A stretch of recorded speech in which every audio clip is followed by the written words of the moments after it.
Mr. Scott, thank you for being here. Thank you for your willingness to serve this country. Your background is incredibly impressive. I think we add you to the long line of incredibly qualified nominees from President Trump, and I'm hoping we get all of you confirmed quickly, efficiently, so you can get to work. And there is a lot of work to be done. Indeed. I will say, as a newbie here in Washington, D.C., this place actually fascinates me. It's really unbelievable. 5 years ago, if you made $60,000+ in this country, you could afford a home. Today, it's more than twice that. Mm-hmm. And you look at if you had supply and demand for dummies, you would open up page one and say, well, if you add 12 million illegals into a country in a period of time that require housing, perhaps housing prices will go up. And yet there's incredible denial about that fact. How do you think illegal migration, which has been completely insane over the last 4 years, has played into housing affordability? Well, thank you, Senator Moreno, and congratulations to you. It's great to spend time with you. In the HUD report that came out on December 27th, it noted that illegal migration or illegal immigration has caused a lot of the homelessness in our country. When you have 12 to 20 million people coming across illegally to our country, it's going to be a great burden on the economy, on housing, on homelessness, on health in our country. And so, as the report said, it is a huge burden, and that's something that I think that we, as a country, as you, Congress, as the White House, have to work to eliminate so that we can take care of the American people. Yeah, so basically the government allowed 12 million people to come into the country illegally over the last 4 years. They've unleashed fiscal stimulus unlike at any point in our history. Trillions of dollars of fiscal stimulus that led to higher interest rates. Then you look at the regulations that led to higher housing costs, and yet we convene to figure out how to lower housing costs. Mm-hmm. It is pretty remarkable process to watch as somebody who's from the outside. Is there anything else that you've seen that you'd like to do that are priorities to lower the cost of housing? Because like Senator Kim said, this is the issue I hear over and over again, whether it's that 20-something that wants to not live in their parents' basement or the parent that does not want to have that 20-something living in their basement. They both agree, but the reality is it's really expensive to own a home in this country, very differently than when President Trump was back in the White House. Is there anything else that you think that we could be doing in that regard? Well, so far we talk about regulatory reform. We've talked about bringing down the cost of material, the cost of construction, the expansion of opportunity zones, and I think engaging the private sector and bringing the private sector in because, people that do this on a daily basis, government can be a great partner. Obviously, the government is not the only solution. So to bring the private sector in to help with these solutions, that's something that I want to do if confirmed by this committee, is listen. Listen to those that are in the localities. Listen to those that are in the private sector that have been successful in building affordable housing, workforce housing. I think that would be a great advantage for us. Well, thank you. And I have one request for you. As you know, we need a lot of help in Cleveland. We have affordable housing, quote unquote, HUD subsidized housing. That I was just in a Homeland Security meeting talking about illegal migration and the need for, on the other side, they think the solution is to provide better housing to illegals at our border. There are housing projects in Cleveland that if we put illegals in those projects, we would be sanctioned by the UN for human rights violations. I would like you to see those firsthand. These are conditions that no human, let alone an American citizen, should ever be allowed to live in, and yet it's gone on. And quite frankly, as you know, a lot of people make a lot of money as a result of those kinds of conditions. I would love to have you come to Cleveland to see that firsthand. Yes, sir. Thank you. Thank you. I yield the rest of my time to my colleague from Louisiana. Thank you, Chairman. Thank you, Mr. Vogt. You have two shots. I have two interviews with me, so you get a double bonus here. So you did a great job in the Homeland Security Committee. Appreciate your transparency, your answers. And I'll start where I ended in that session, which is thank you. Thank you for your willingness to serve. Thank you for your willingness to put yourself through this process. And thank you for the great thought and intellect that you're going to bring to this job. Since this is a meeting where we should be questioning you and not just giving you opinions that you respond to, if it's okay, we'll give you some quick 10 questions. Is that okay? Sure. So there's been a lot of comments, especially from the ranking member, about betraying working Americans. So let me ask you a question. When the government forgives the debt of people who took out a loan for college debt, does that help working Americans like my technicians, my sales consultants, my receptionists, my drivers, my car wash guys who didn't go to college? Does it help them when student debt is illegally forgiven? It doesn't. When you have insane government spending that unleashes generationally high inflation, that makes going to Taco Bell a luxury, does that help working class Americans? It doesn't. When you spend hundreds of billions of dollars to fight endless wars in foreign countries that most Americans don't even know where they are, does that help working Americans? No. When you have policies that all of them voted for, every single one of them voted for electric vehicle subsidies, so that when I had a Rolls-Royce dealership, a customer could come in and lease a $515,000 Rolls-Royce Spectre, that's a fully electric Rolls-Royce, and get a check for $7,500 from the U.S. government. Does that help working class Americans? No. And again, I just put on the record that every single one of my colleagues on the Democrat side voted for just such a subsidy. When you house illegals in this country, people who are not invited here like I was, like my family was, when you house them in luxury hotels at a cost of $6,000 per month per room, does that help working class Americans? No. When you give health care to those very illegals, when Americans don't have the health care that they need, does that help working class Americans? No. When you provide food to illegals, and in some cases, when they don't like the food, you give them $1,000 prepaid credit cards, does that help working class American citizens? No, sir. When you give sex change operations to illegals, does that help working class Americans? No. When you offer DEI courses, and instead of being promoted based on merit, and rather you have this insane move to DEI, does that help working class Americans? No. And when you fly immigrants from foreign countries to the United States on private jets, does that help working class Americans? No. So, last question for you. You can answer it however you'd like, Mr. Vogt. Why do you think hourly wages for working class Americans declined under the policies of Joe Biden and Democrat control of Congress? And yet when President Trump was in the White House, hourly wages actually went up for the first time in a generation. Well, Senator, thanks for the question. I think it's because we had an administration that was doing everything it can to unleash the American economy, have cheap energy, to be able to have a regulatory sector that was not adding burdens, that was not worth it from a cost-benefit perspective, and to free the American people and entrepreneurs to take risk and to hire people and to increase salaries. And I think you get that with the policies that the president has run on. And I think we're going to see that in a very soon amount of time.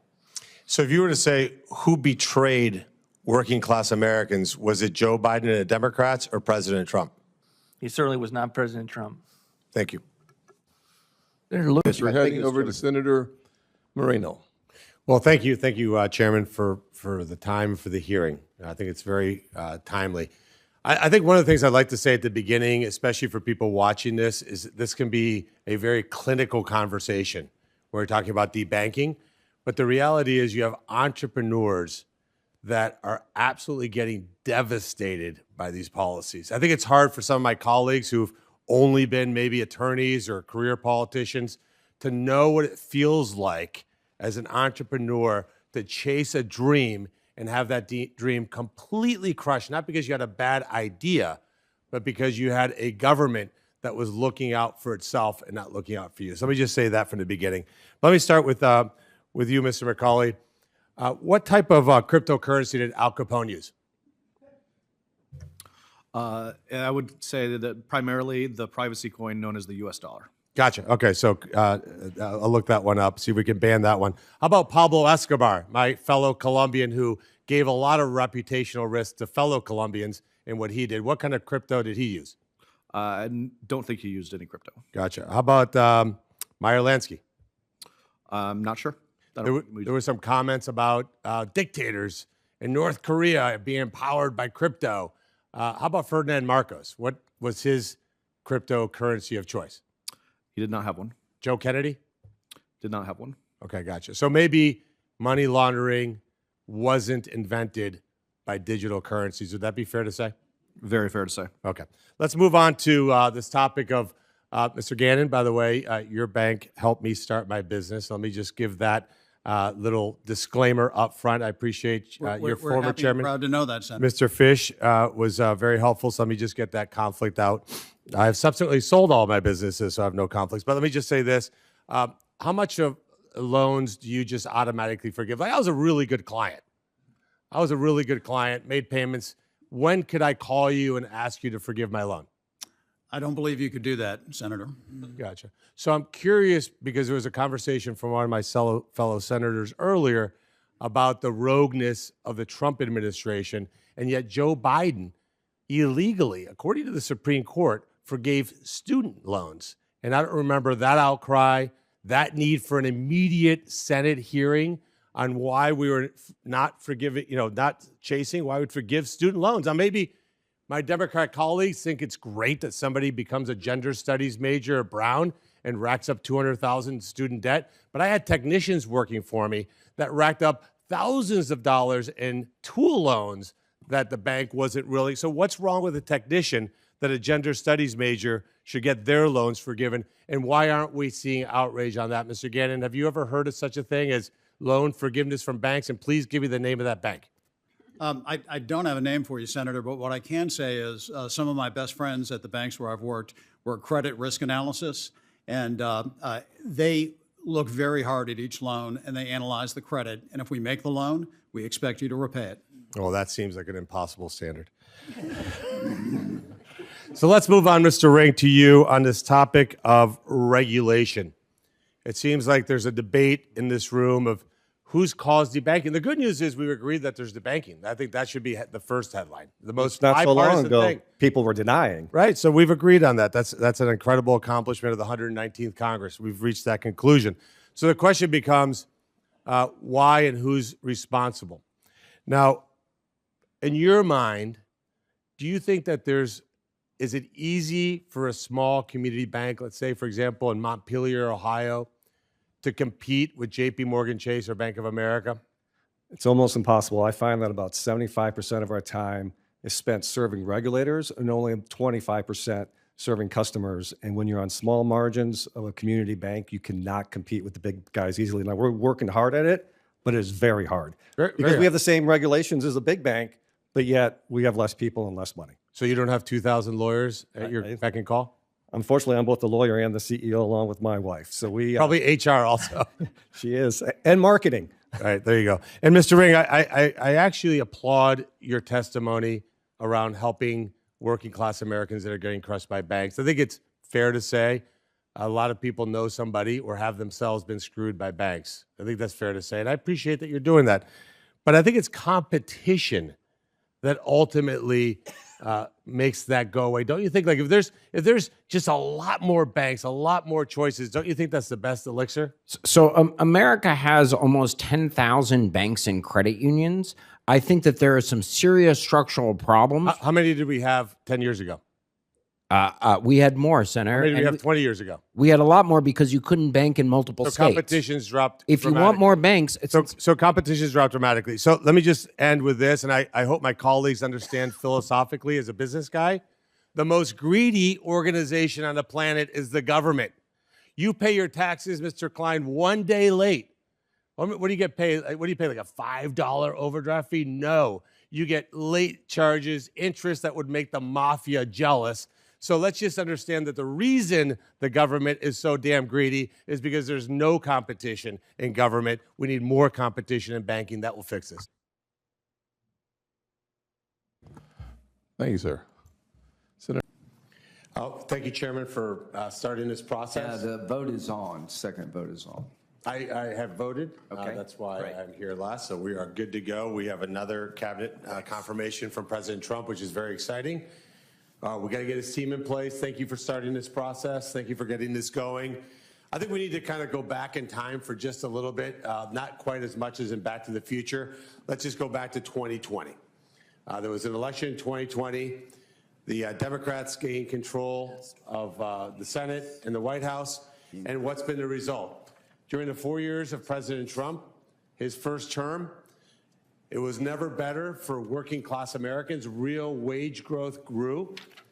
The middle class was doing better. Our economy was doing fantastic. The Republicans had passed the TCJA, which gave tax relief to all Americans. And we received, and this is very important, the federal government received a record amount of revenue.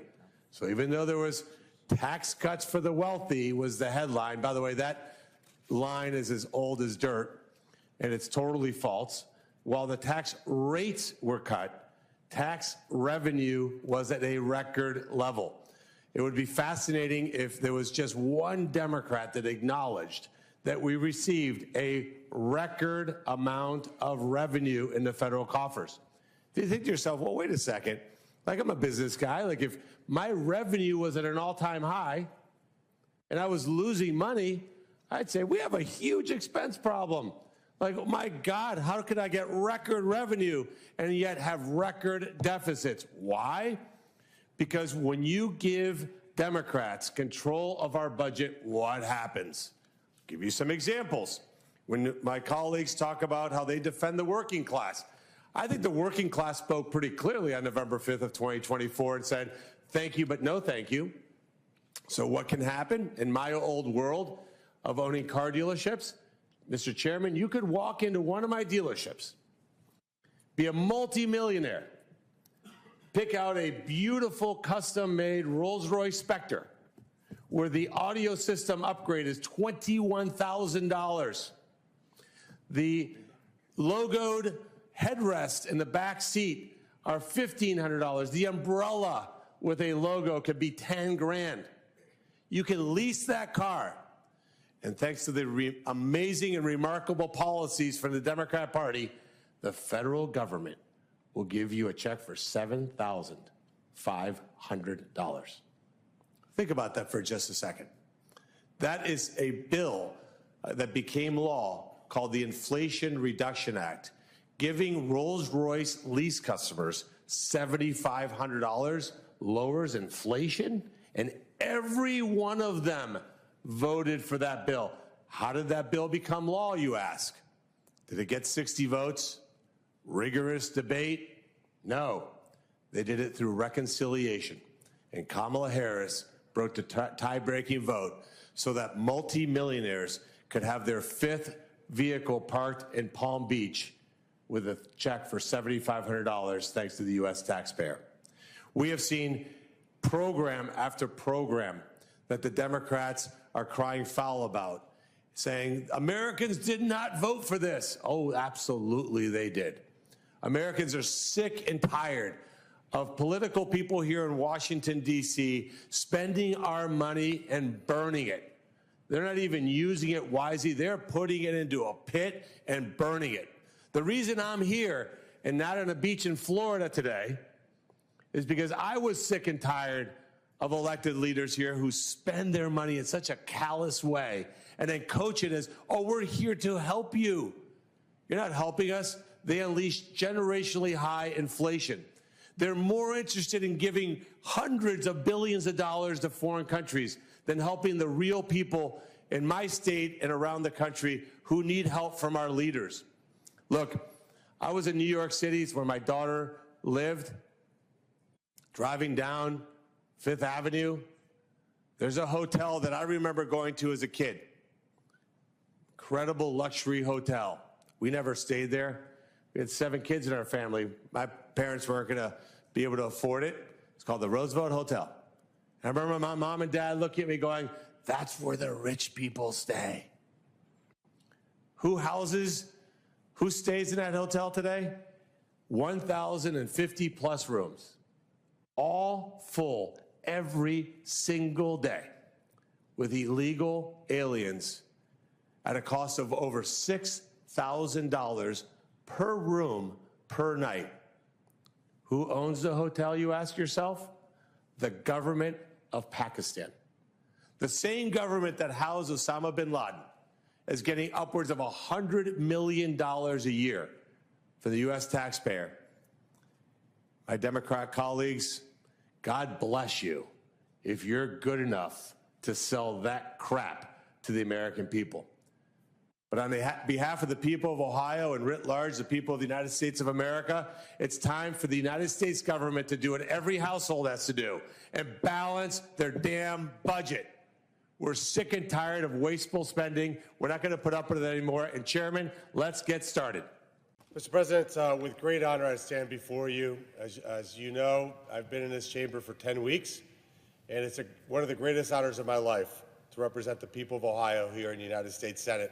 It's especially an honor because I wasn't born in this country. I was born in Bogota, Colombia. My mom and dad moved myself, my sister, and my 5 brothers to America to find a different opportunity, a better opportunity. We are part of a long line of immigrants that have come to this country to make this country stronger and to make this country better and to live our version of the American dream. We know what happened, Mr. President, over the last 4 years at our southern border. It was a total and complete disgrace. It's a disgrace not just because of the unlimited amount of people that came into this country, almost 10 million encounters over a 4-year period, but it's a disgrace because that's not how we should welcome people to this nation. We should not have people who want to come to America pay a drug cartel to smuggle them across Mexico, raped along the way, beaten along the way, every last cent that they have robbed from them and their families, and then smuggled into the country, and then charged even more money when they think the journey's over. In some cases, the people come into the interior of the country and have to pay back enormous sums of money so that cartel members don't come into the country and find them and kill them or kill their family members back home. That's no way to have people come to this country. Now, if you look at this chart, it's a very famous chart because President Trump referred to it at his rally. You can see immigration is not a new issue in this country. We've had a problem for a long, long time. President Trump took office, and he put in place right here an executive order. And what that executive order did is it said, hey, you can only claim asylum at a legal port of entry. So if you cross the river, if you scale a wall, if you go through a tunnel, you can't claim asylum once you get to the other side. Because as we know, asylum is for refugees, people who are fleeing dangerous situations because of their race, their religion, or their political beliefs. So when he put that in place, look what happened, Mr. President. A total collapse of border encounters. Now, President Trump left office. Joe Biden rescinded that executive order, and we saw what happened.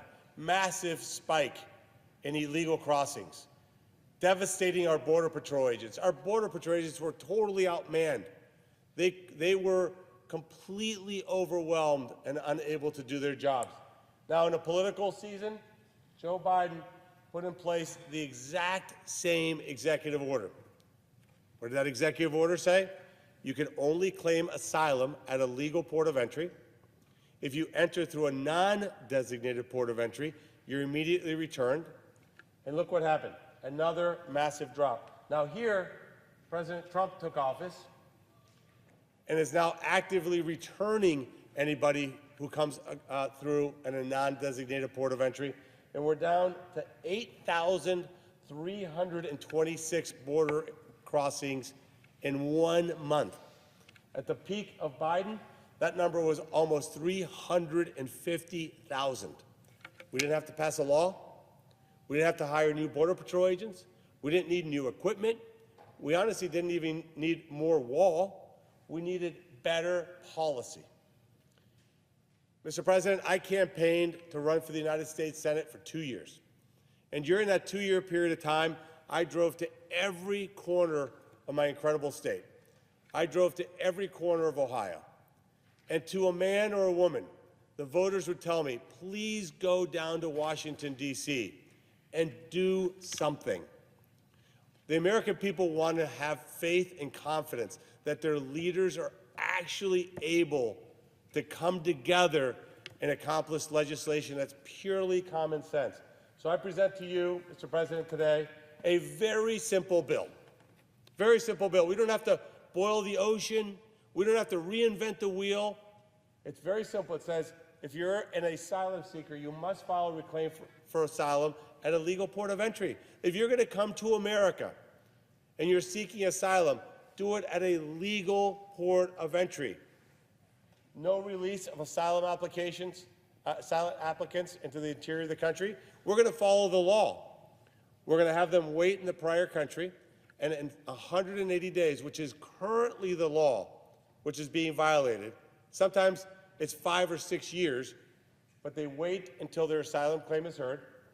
There's no second chance. Once we've identified that you have a fake asylum claim, then you can no longer claim asylum ever again.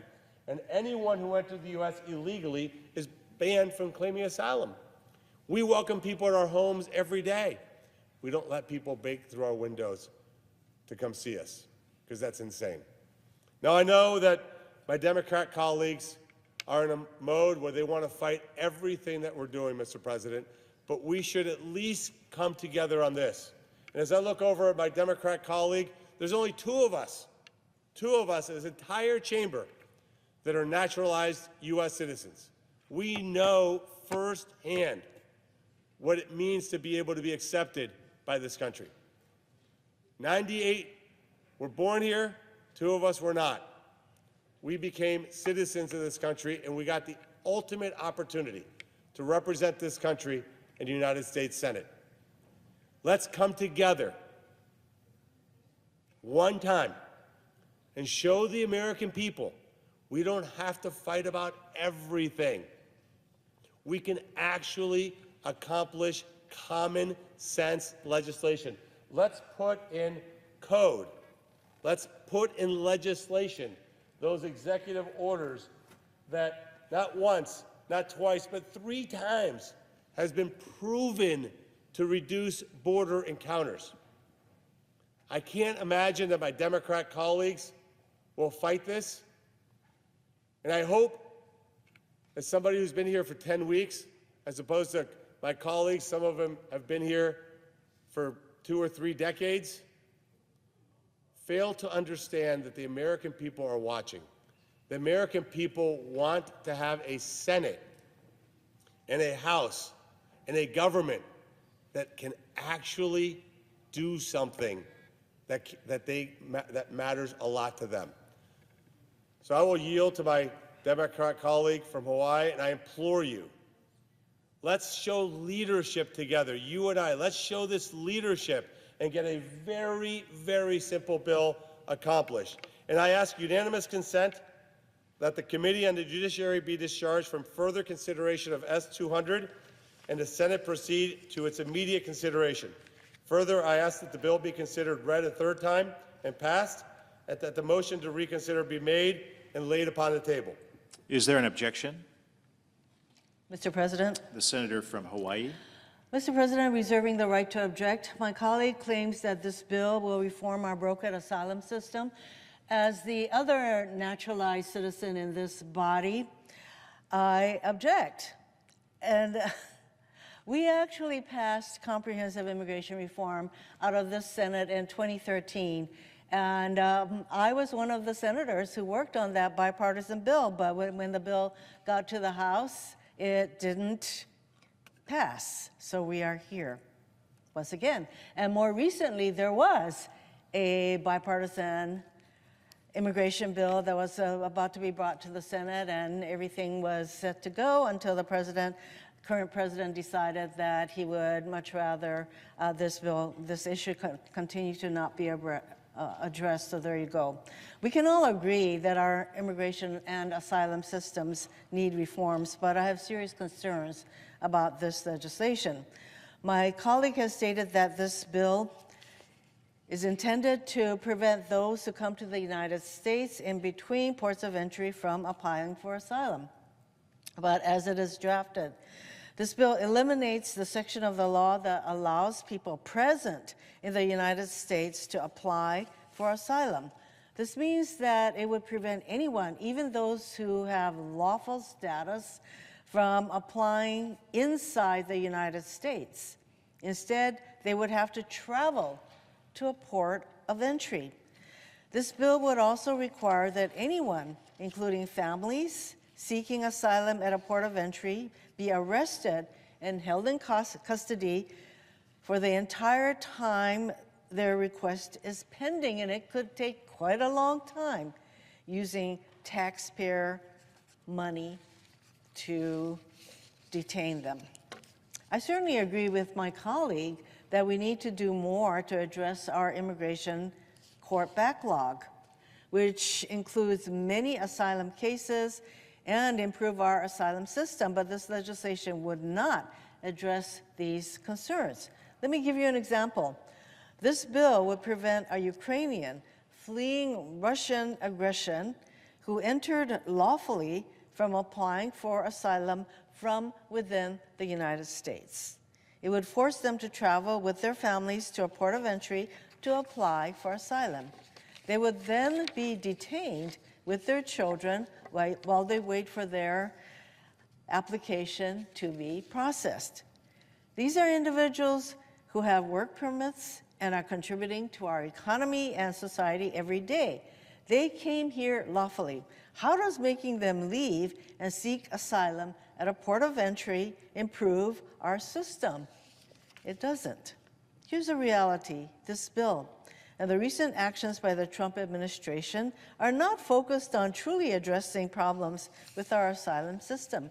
If the Trump administration was serious about improving our asylum system, why did they recently fire nearly 24 impartial immigration judges without cause or notice?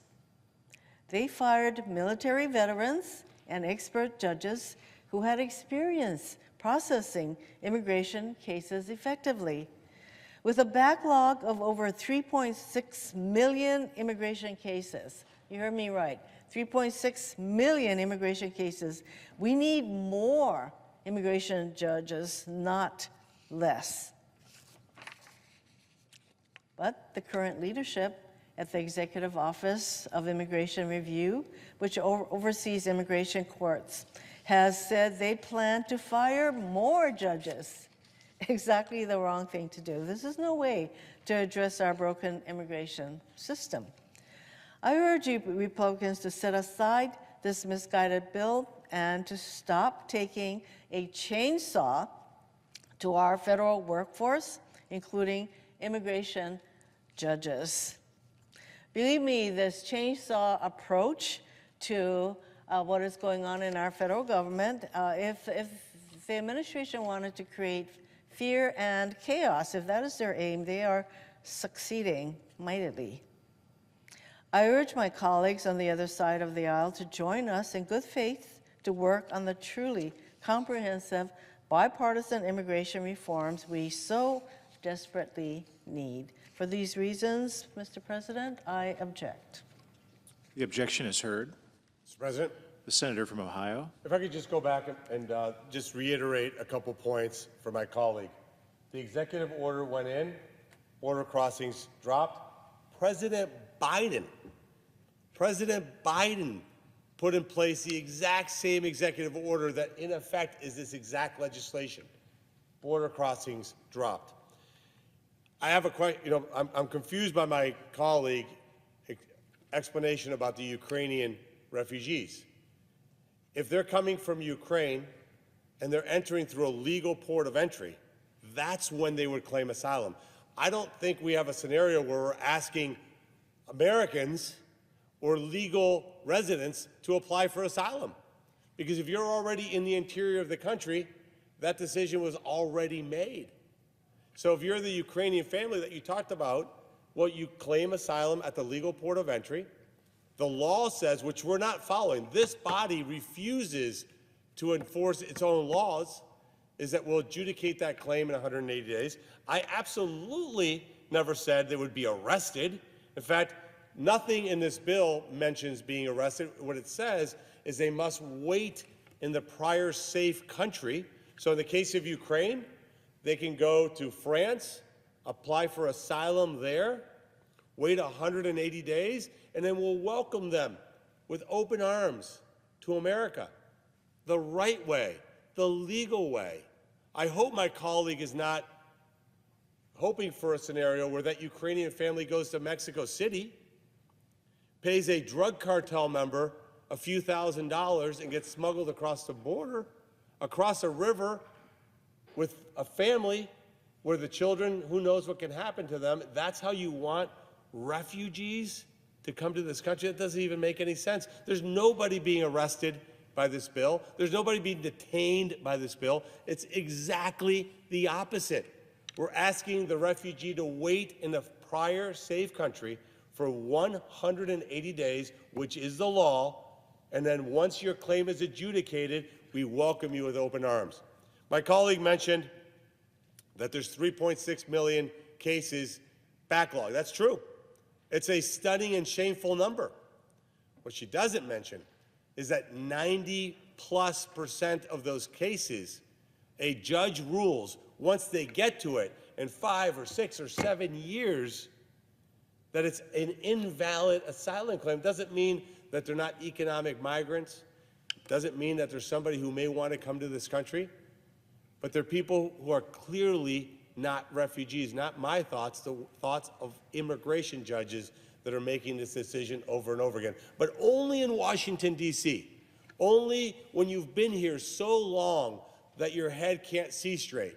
Do you think it's a better idea to have unlimited amounts of fake asylum claims, and the way you handle that, instead of changing the law, is to hire thousands of more judges to give the answer you already know, to waste taxpayer dollars that way? You know, that my colleagues talk about Republicans being on the side of billionaires. You know what billionaires the Democrats have created? The drug cartel members that are making billions of dollars smuggling people. I went to a border crossing in Del Rio, Texas. The Border Patrol agents let me come to right to the edge of the river. I saw 4 people come across, 2 men, 2 women. The minute they landed, they got on their knees and said, "Asilo, asilo," which is asylum in Spanish. I asked them if they knew what that meant. They said no, but that's what the drug cartel had told them to say the minute they landed in America. They're not refugees. Why are you making those Ukrainian families wait behind economic migrants claiming fake asylum claims? Look, this is what's wrong with Washington, D.C. This is an easy, obvious fix. The data proves it out. You put the bill, you put that law in place, border crossings drop. Trump, Biden, Trump, they put the exact executive order in place. Now, you don't have to take my word for it. On CBS just yesterday, Face the Nation. Wake up on a beautiful Sunday and turn on Face the Nation. Margaret Brennan asked Congressman Zawazi, I apologize if I pronounce his name wrong. She says, Margaret Brennan says to the congressman, illegal border crossings, as we just discussed, they are at a historic low. President Trump made that point when he was addressing Congress this week. Was he right that he didn't need to wait for Congress? We didn't need comprehensive immigration reform.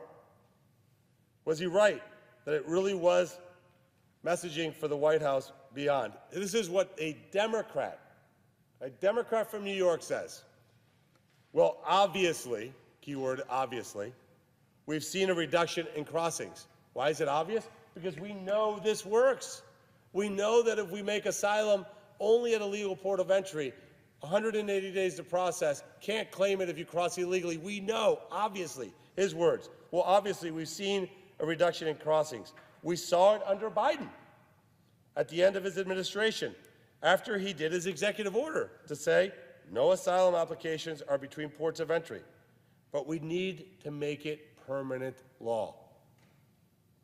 Democrat member of the House of Representatives, we need to make it permanent law. I guess after 10 weeks in the United States Senate, I should expect that everything has to be hard. Everything has to be a battle. But I can tell you, people all over this country, the people who don't watch C-SPAN 24/7, the people that don't go on X and read every last debate between their elected members, they're just regular Americans that want to enjoy their lives, pay taxes, cannot understand why we can't come together on something so incredibly simple, so easy. Democrat president did it, Republican president did it, it works. This is not theoretical. And to my colleague, I don't want those Ukrainian refugees waiting behind millions of economic migrants. It's not fair to them. Why would we do that? I yield back. The senator from Hawaii. Mr. President, I hear my colleague acknowledging that the asylum system is broken. My objections remain.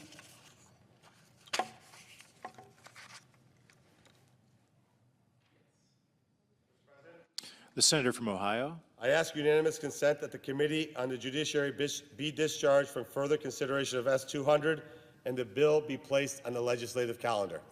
Is there an objection?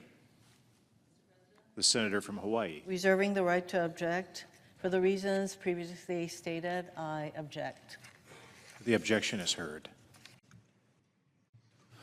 The senior senator from Ohio. Thank you, Chairman Sheehy. Make sure Senator Cruz heard that one. So first of all, thank you for being here and taking the time. If I could just real quickly just confirm that I've heard what you said pretty unanimously, which is we need dramatically more power generation in this country. Is that correct? All right.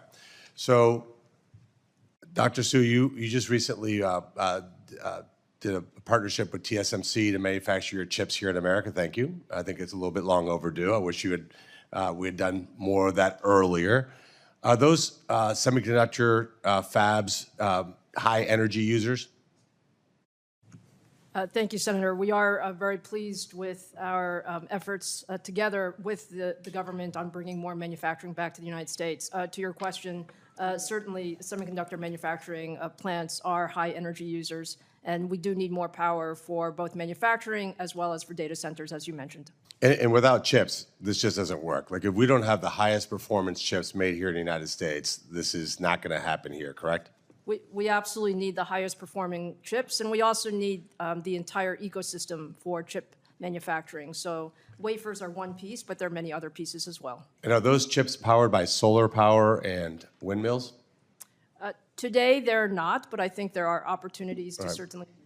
So do you think it's outrageous that last year, because of the policies of the Biden administration, that 90% of new power generation in this country was windmills and solar panels, and we absolutely kneecapped American energy?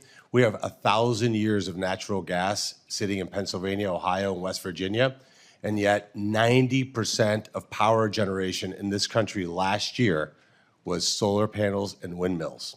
Does that make this country more competitive or less competitive? Anybody can jump into that one that wants to answer that. Let me say two things. One, you're right. We need more electricity. I think our industry, it's worth remembering, is only going to account for 15% of the total additional electricity the country is going to need. We are going to need electricity from a variety of sources. Today in the United States, 56% of our electricity comes from carbon. 44% comes from carbon-free energy, meaning nuclear, wind, or solar. We need a broad-based approach, and we need a diversity But of again, sources. 90% was energy that's not affordable, it's not abundant, and it's not reliable. Let me just shift gears. Mr. Altman, thank you for, first of all, creating your platform in an open basis and agreeing to stick to the principles of nonprofit status. I think that's very important. Do you think that the internet age did a good job between the beginning of the 90s through the 2000s of protecting children?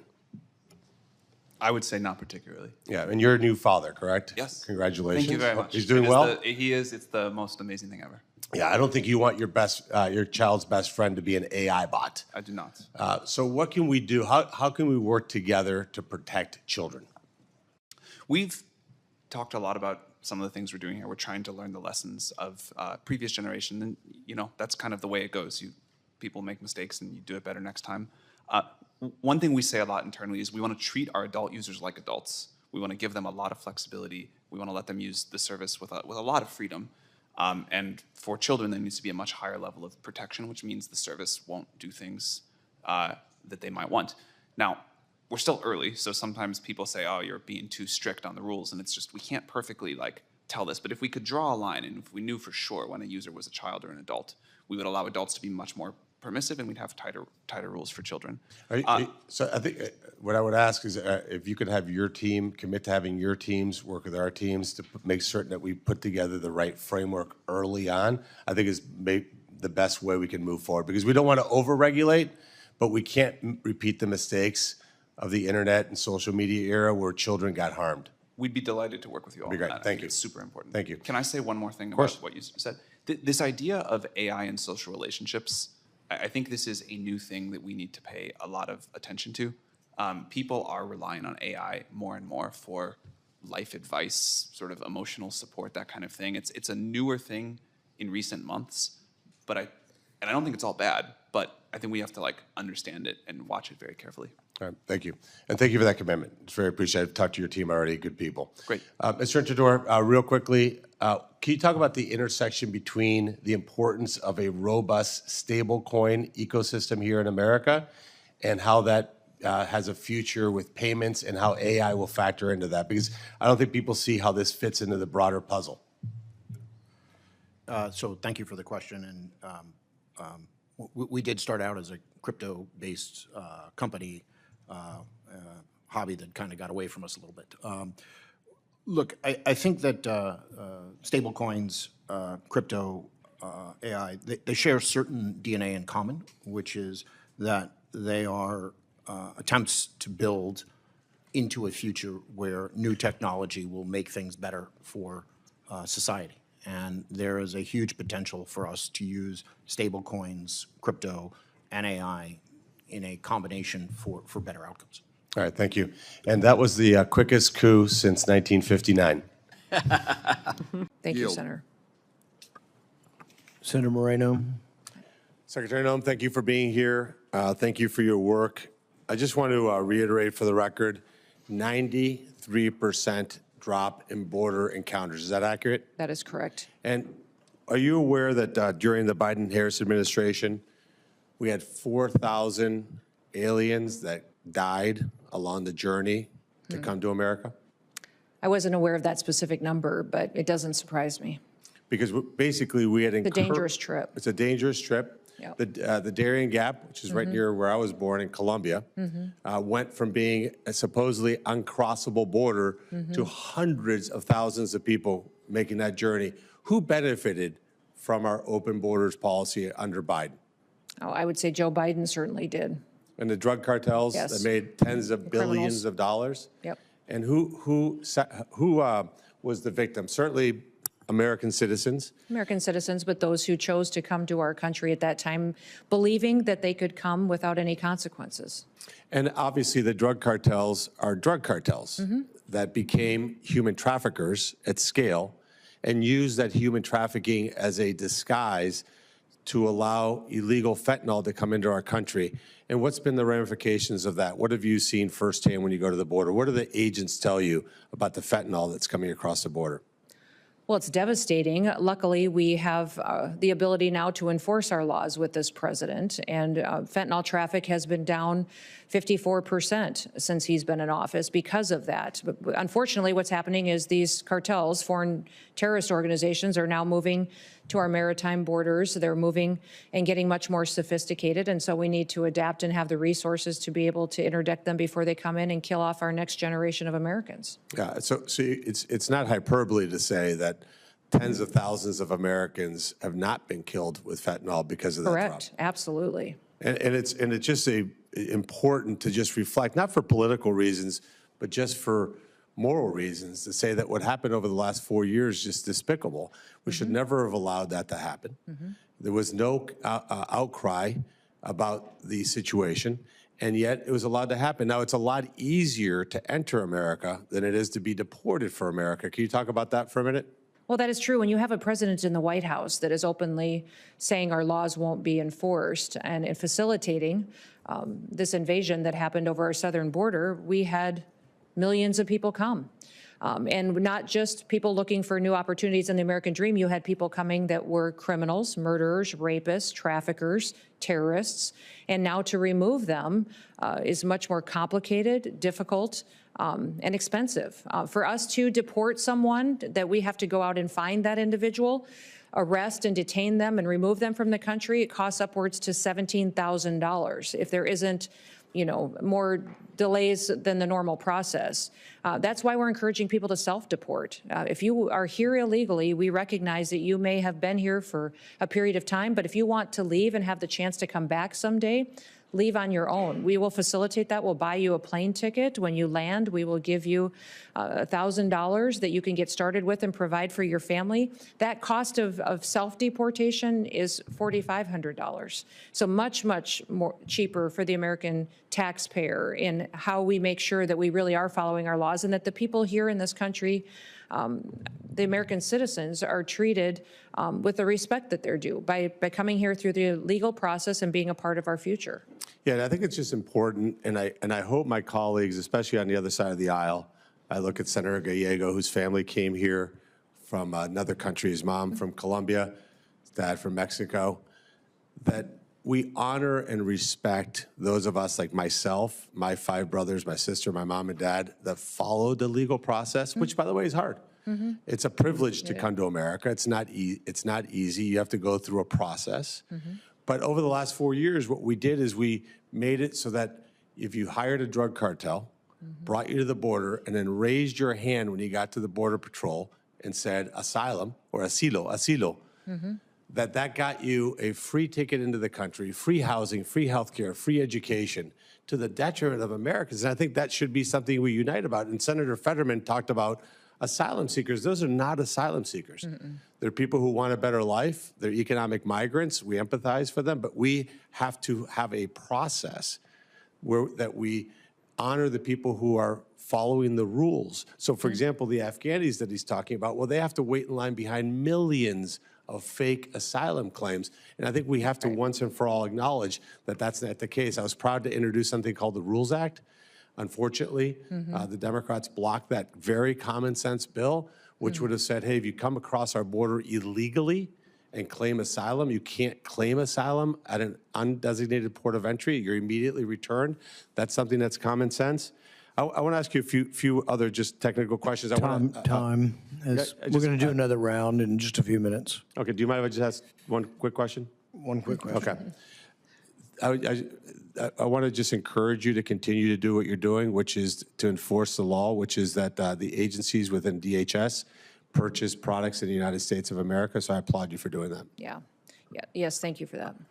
Senator Gallego.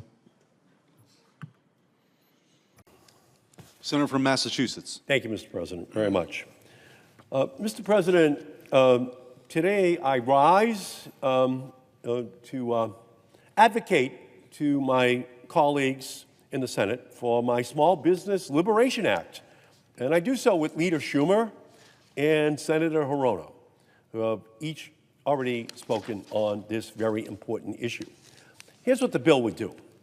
The bill would give relief from President Trump's disastrous, destructive, small business killing tariffs that have been turning Main Street into Pain Street all over our country for the last 7 weeks. I would also provide, with my bill, certainty to the constant whiplash and chaos that is President Trump's tariff policies by exempting small businesses from the baseline 10% tariffs and the tariffs that have been on a 90-day pause since April 9th. So let me just explain what I'm talking about. On April 2nd, President Trump imposed a 10% tariff on pretty much the whole world. In other words, a 10% tax on anything coming into the country, 10%.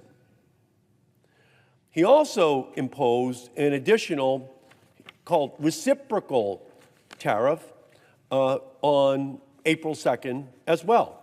And those tariffs, for example, were an additional 20% on the EU, or an additional, we'll just say 32% on Fiji, for whatever reason. So that was an incredible additional tax on top of the 10% tax, which he imposed on the same day. So on April 9th, the president said, well, we'll wait 90 days on those additional tariffs on the EU for 20%, the 32% for Fiji, the 24% additional for Japan. We'll put that aside, but we're going to keep the 10% on. Now, for a big company, maybe they can figure that out. They can ride that out to 10%.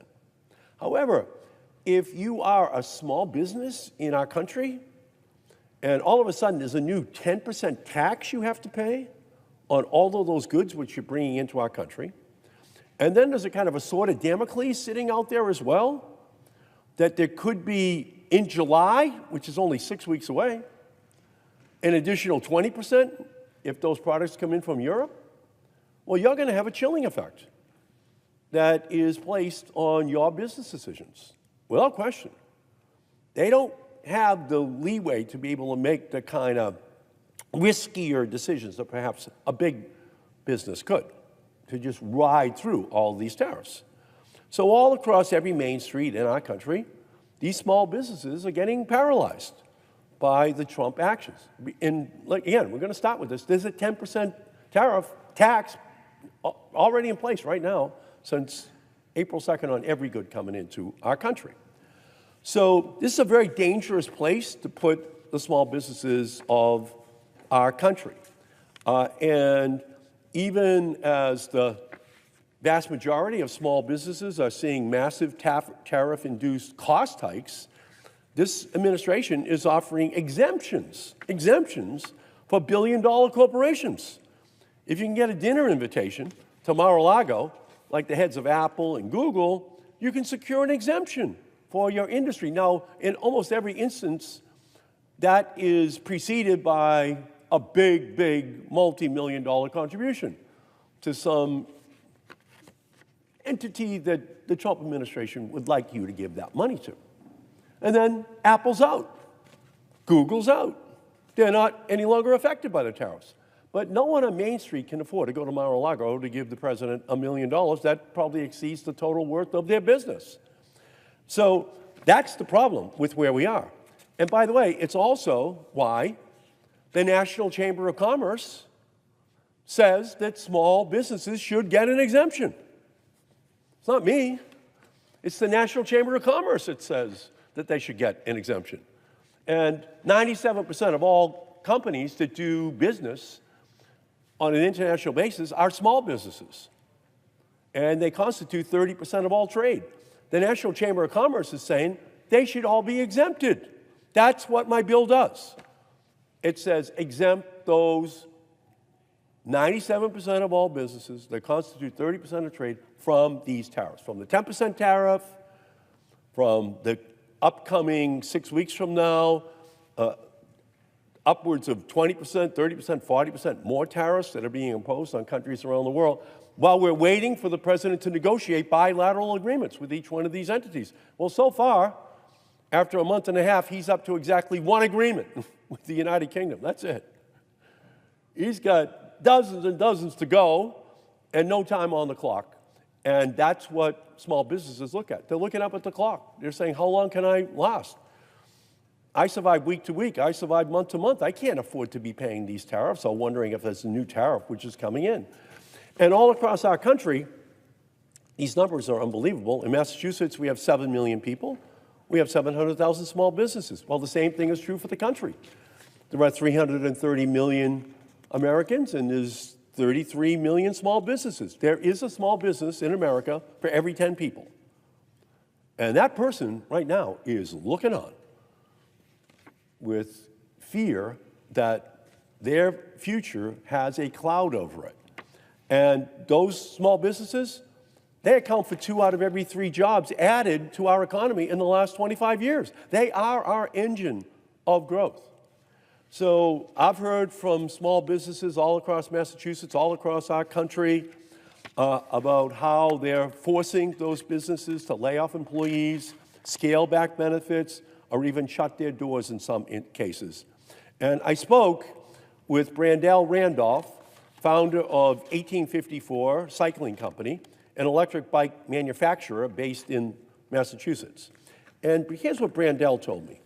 He shared the story that his company finally, after years of work, recovered from the $45 million which they lost during COVID, only to now be forced to decide whether or not they can weather this new tariff disaster hanging over their head.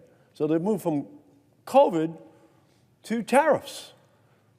None of this having been in any way instigated by the small businesses of our country. They don't have anything to do with it. It just keeps coming into their lives. And the messages from 1854 and other small businesses across the country is clear. These tariffs are going to threaten to put them out of business. Small businesses are not Democrat.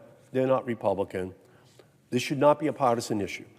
And I am disappointed that President Trump continues to ignore the outrage and the opposition of his irrational and ill-advised tariff policy. It's time for the Senate to stand up and exempt small businesses in our country. There's a trade war going on. We should allow small businesses not to be drafted into this war because they are the ones that will be the casualty. So, Mr. President, I ask unanimous consent that the Committee on Finance be discharged from further consideration of S. 1593 and the Senate proceed to its immediate consideration, that the bill be considered read a 3rd time and passed, and the motion to reconsider be considered made and laid upon the table with no intervening action or debate.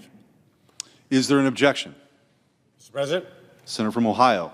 Reserving the right to object, and if my Democrat colleague could just yield for a very brief question for clarification, I think for those listening. How do you define a small business? Well, a small business is defined in the Small Business Administration definitions, and those are the businesses which we would exempt, and it can be different depending upon the industry or its status. But in general, what we're using is the definition used by the Small Business Administration. And just for clarification for my colleague, that's actually 500 employees or less. So I think when we're talking about small businesses, just want to clarify that we're talking about 500 employee businesses. So first of all, I also want to absolutely thank my colleague for caring about small businesses. Certainly as a small business owner up until 4 months ago, I think we should have much more passion here in this chamber around small businesses. So I truly commend you for that. I also commend you in a very big and meaningful way for the vote you took 25 years ago, where you voted against giving China normalization status to the United States. I think that was a courageous vote. You were on the right side of history. That disastrous situation has led China to grow its GDP from 1.2 trillion back then when you voted to 25 trillion today. So the fact that you went against some of your colleagues and took that vote shows that you're somebody who's independently minded and understands what businesses go through. Truly, truly commend you for that, because there is no worse bill in American history than that act. That act destroyed companies, not just in all over America, but specifically, Mr. President, in your state and in my state. We see it every day, don't we? When we go on a campaign trail, when we're driving around Missouri or we're driving around Ohio, we see the remnants of companies that once existed. But let's talk about how we can liberate small businesses, and maybe we can agree on these plans. Number one, in the 2017 tax reform, the 2017 Tax and Jobs Cuts Act. What's interesting to me as a small business owner is that very large companies had their taxes made permanent, but it was small businesses that those tax rates expire. In fact, they expire this year. And the bill that we're looking to advance here in the Senate is a bill that would make those tax rates permanent. Let me just repeat that.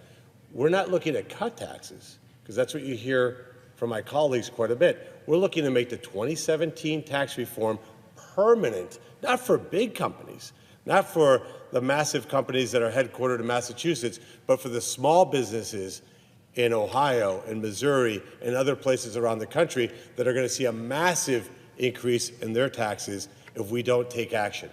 To put it in numbers, it's a $4 trillion tax increase for businesses. So we're going to liberate small businesses. Join me in calling for the 2017 tax reform to be made permanent.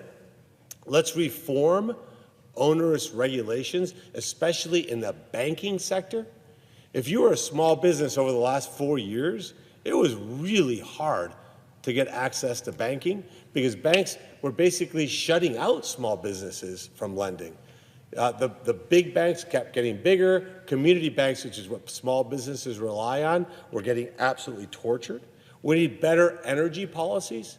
What that means is certainly not banning coal, which is important in my state, natural gas, which we have 1,000 years of reserve. And I've offered to my colleague, we'll build a big, beautiful pipeline right to Massachusetts. You'll never need energy again from Canada or any other place. You can get it right from Ohio.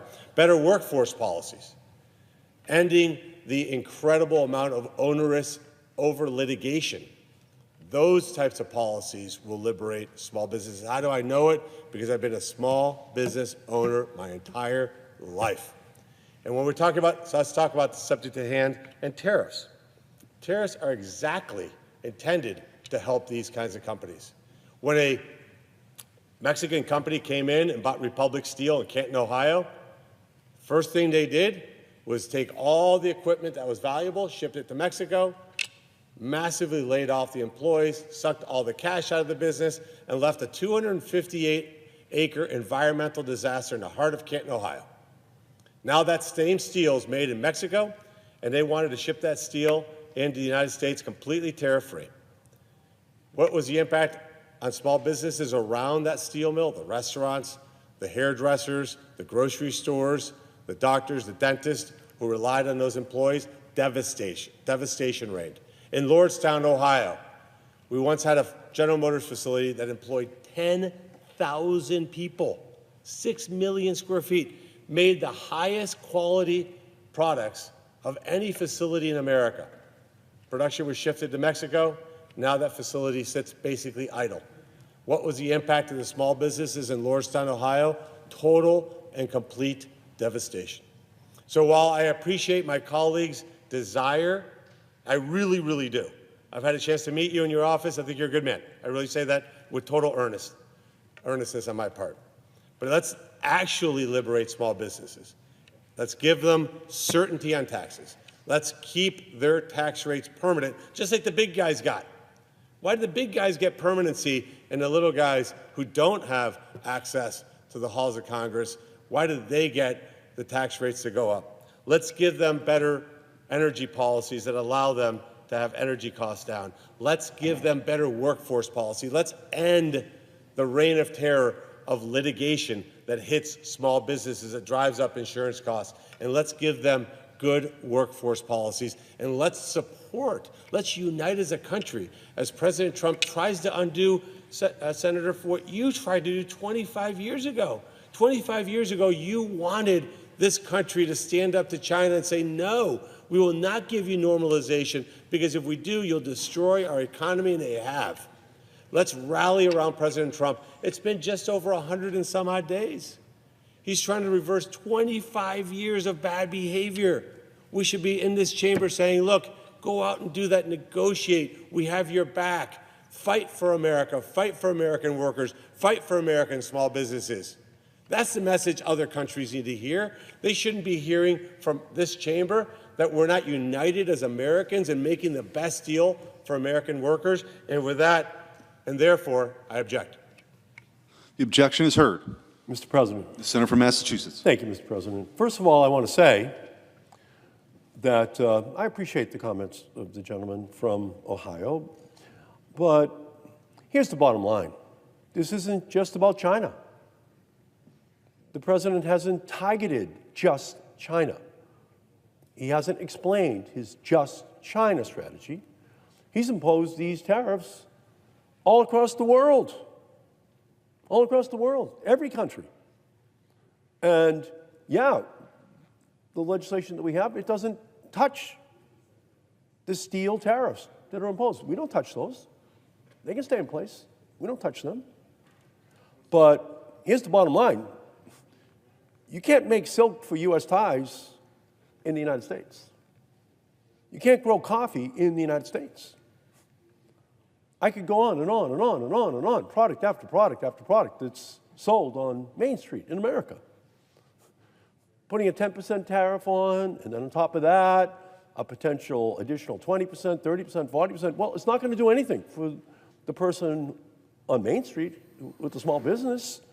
It's just going to make it almost impossible for them to import those goods that they need to sell in their stores on every Main Street in America. That's what they're saying to us. And this 10% tariff is still going to stay on. We're only 6 weeks from having the sword of Damocles of 20% more for the EU and countries all around the world, Japan, Israel, you name it, India. It's just dozens and dozens of countries, that aren't China. But there's no plan. The president's making it up as he goes along. But the people who are going to suffer are going to be the small business people. If you import toys, and there's maybe 20 different countries from which you import your toys to put on the shelves of your stores, on Main Street everywhere, and then parents can go in to buy the present for their child, I just think it's unrealistic. The president's saying, well, maybe the kids can get by with $3 instead of 30. No, that's not how it's going to work. The store's going out of business. The store has a certain predictable business model in terms of how much revenue they're going to have per year based upon what they can import. If the president had a plan, well, I'd like to hear it, but I don't. I haven't heard him talk about how he is ultimately going to get a deal with dozens of countries in 6 weeks. There's no likelihood of that happening. But a small business person can't take that risk. So that's why, again, this short-term pain that the president keeps talking about for long-term gains, well, honestly, in the short run, these businesses they're going under, the small businesses. And there may be some posthumous vindication of the president's theory about these tariffs, 2 years, 3 years, 5 years from now, that won't really do these small businesses any good. So let the big businesses fight it out. And don't allow the Googles and the Apples to buy their way out of it. In the Civil War, there was an old saying. It was a rich man's war, but a poor man's fight. Meaning the rich men could buy their way out of the draft. Rich man's war, poor man's fight. So big business war, but it's going to be fought by small businesses on Main Street who are going to be the victims. Those are always the casualties. And they've been drafted into this battle of big businesses. So, again, I appreciate the comments of the gentleman from Ohio. I think he's wrong. I think we should exempt small businesses and let them know that they are not going to be driven out of business by this still unplanned guided missile heading right towards every Main Street in our country that's going to be destructive of the hard-earned success that those small businesses have had. With that, Mr. President, I yield back. Senator from Ohio. real quickly, and again, I truly respect my colleague and his point of view. I want to remind him that there was a great Massachusetts residents family that hasn't felt. You know what they used to do, or they still do. The brothers created a company called Hasbro. Those toys used to be made in the United States of America. They were employing lots of American citizens, and they shipped all that production to China and elsewhere. And communities suffered as a result. As I said, and if you notice, my colleague did not address any of the points that I made, because if you talk to any small business owner, you'll tell them the number one priority right now is for us to make their tax rates permanent. It's not a tax cut. No matter how many times my colleagues will say it's a tax cut for billionaires, it's objectively not true. This is permanency of the current rates. Only in Washington, D.C., by the way, would keeping things the same be considered a tax cut. It's ludicrous, and it makes no sense. And since you asked for the plan, here's the plan. We're going to make America the best place to do business.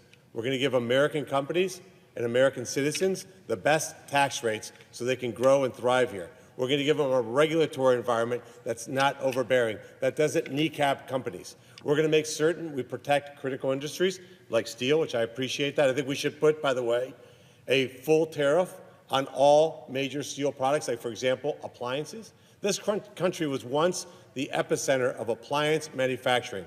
And now there's only one company, Whirlpool, which I'm proud makes their appliances primarily in Ohio. And yet they have to compete with cheap appliances coming in from China. We have a plan. The plan is very simple.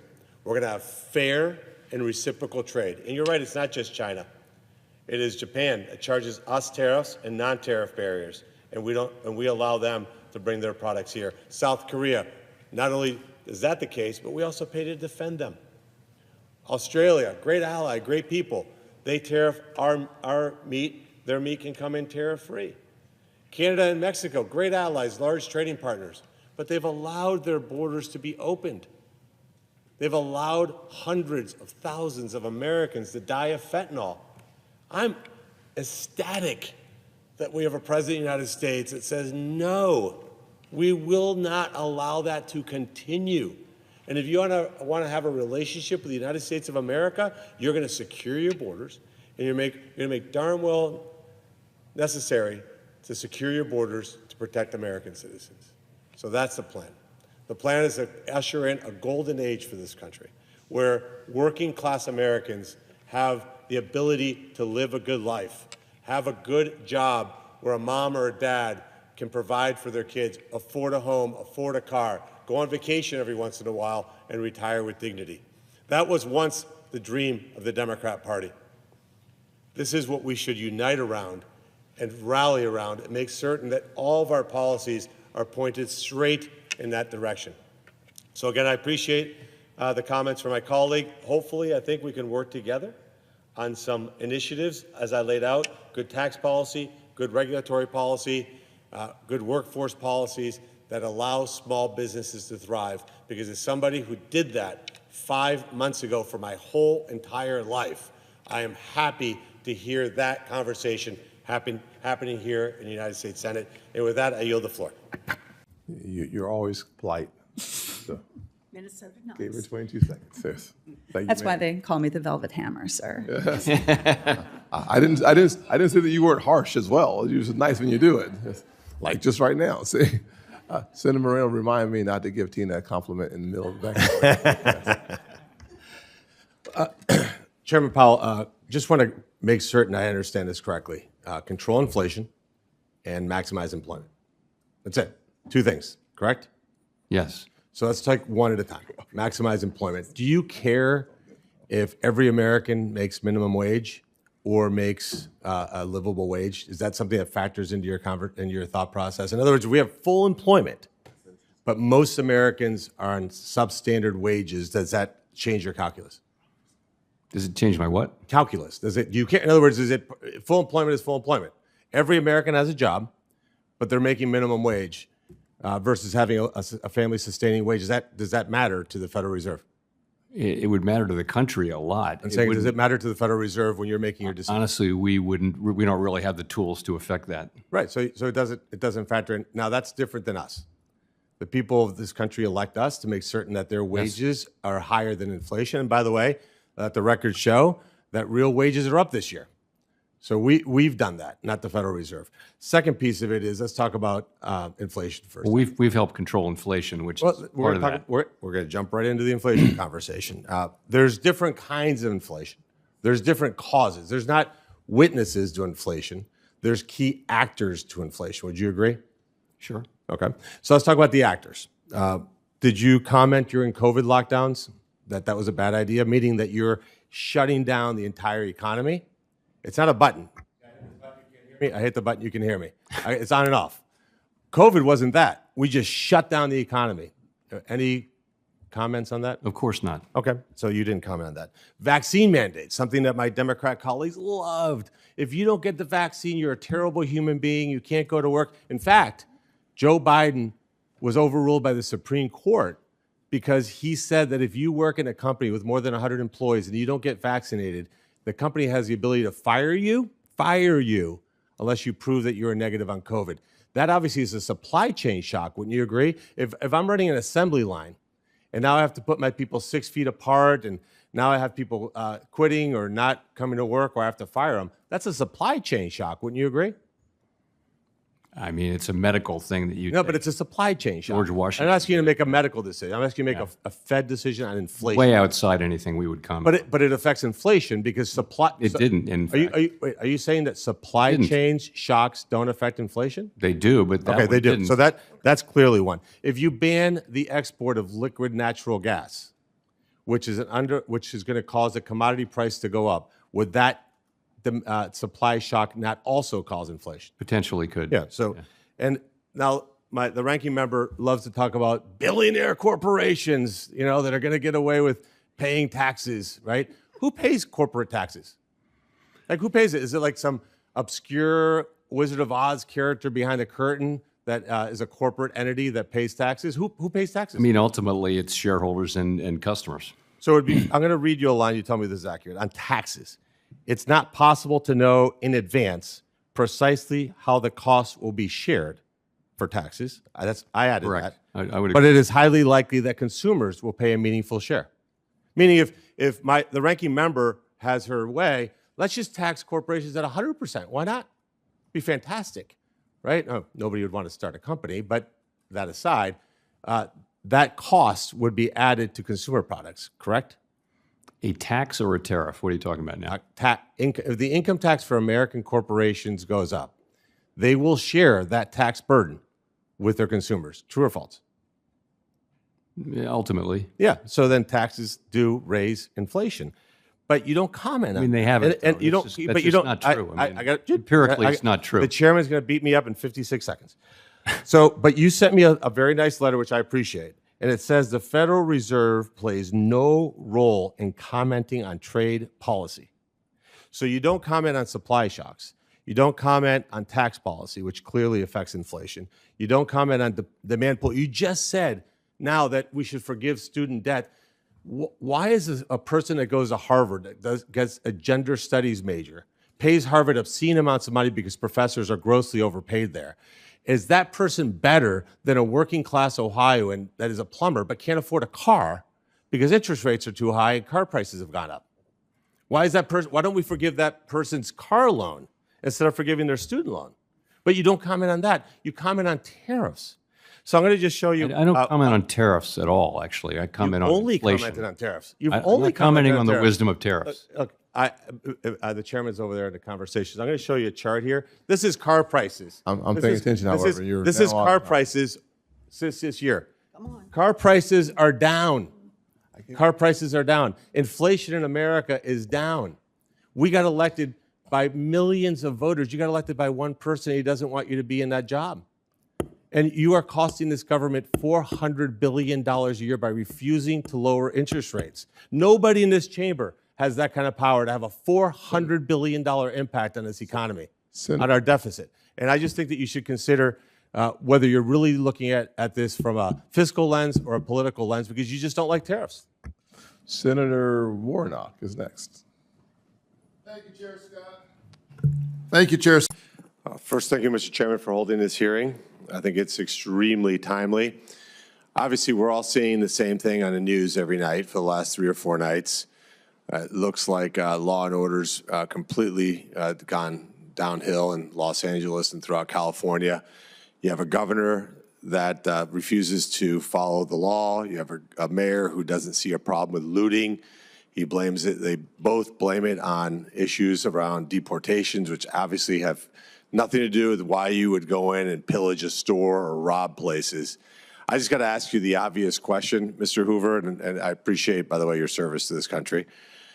The obvious question I think on the minds of most Americans is, given that these 2 big events coming up in 26 and 28 are going to see basically the same political leadership in California and in LA, don't we just make a decision now to say they're incapable of handling 2 big high-profile events like this?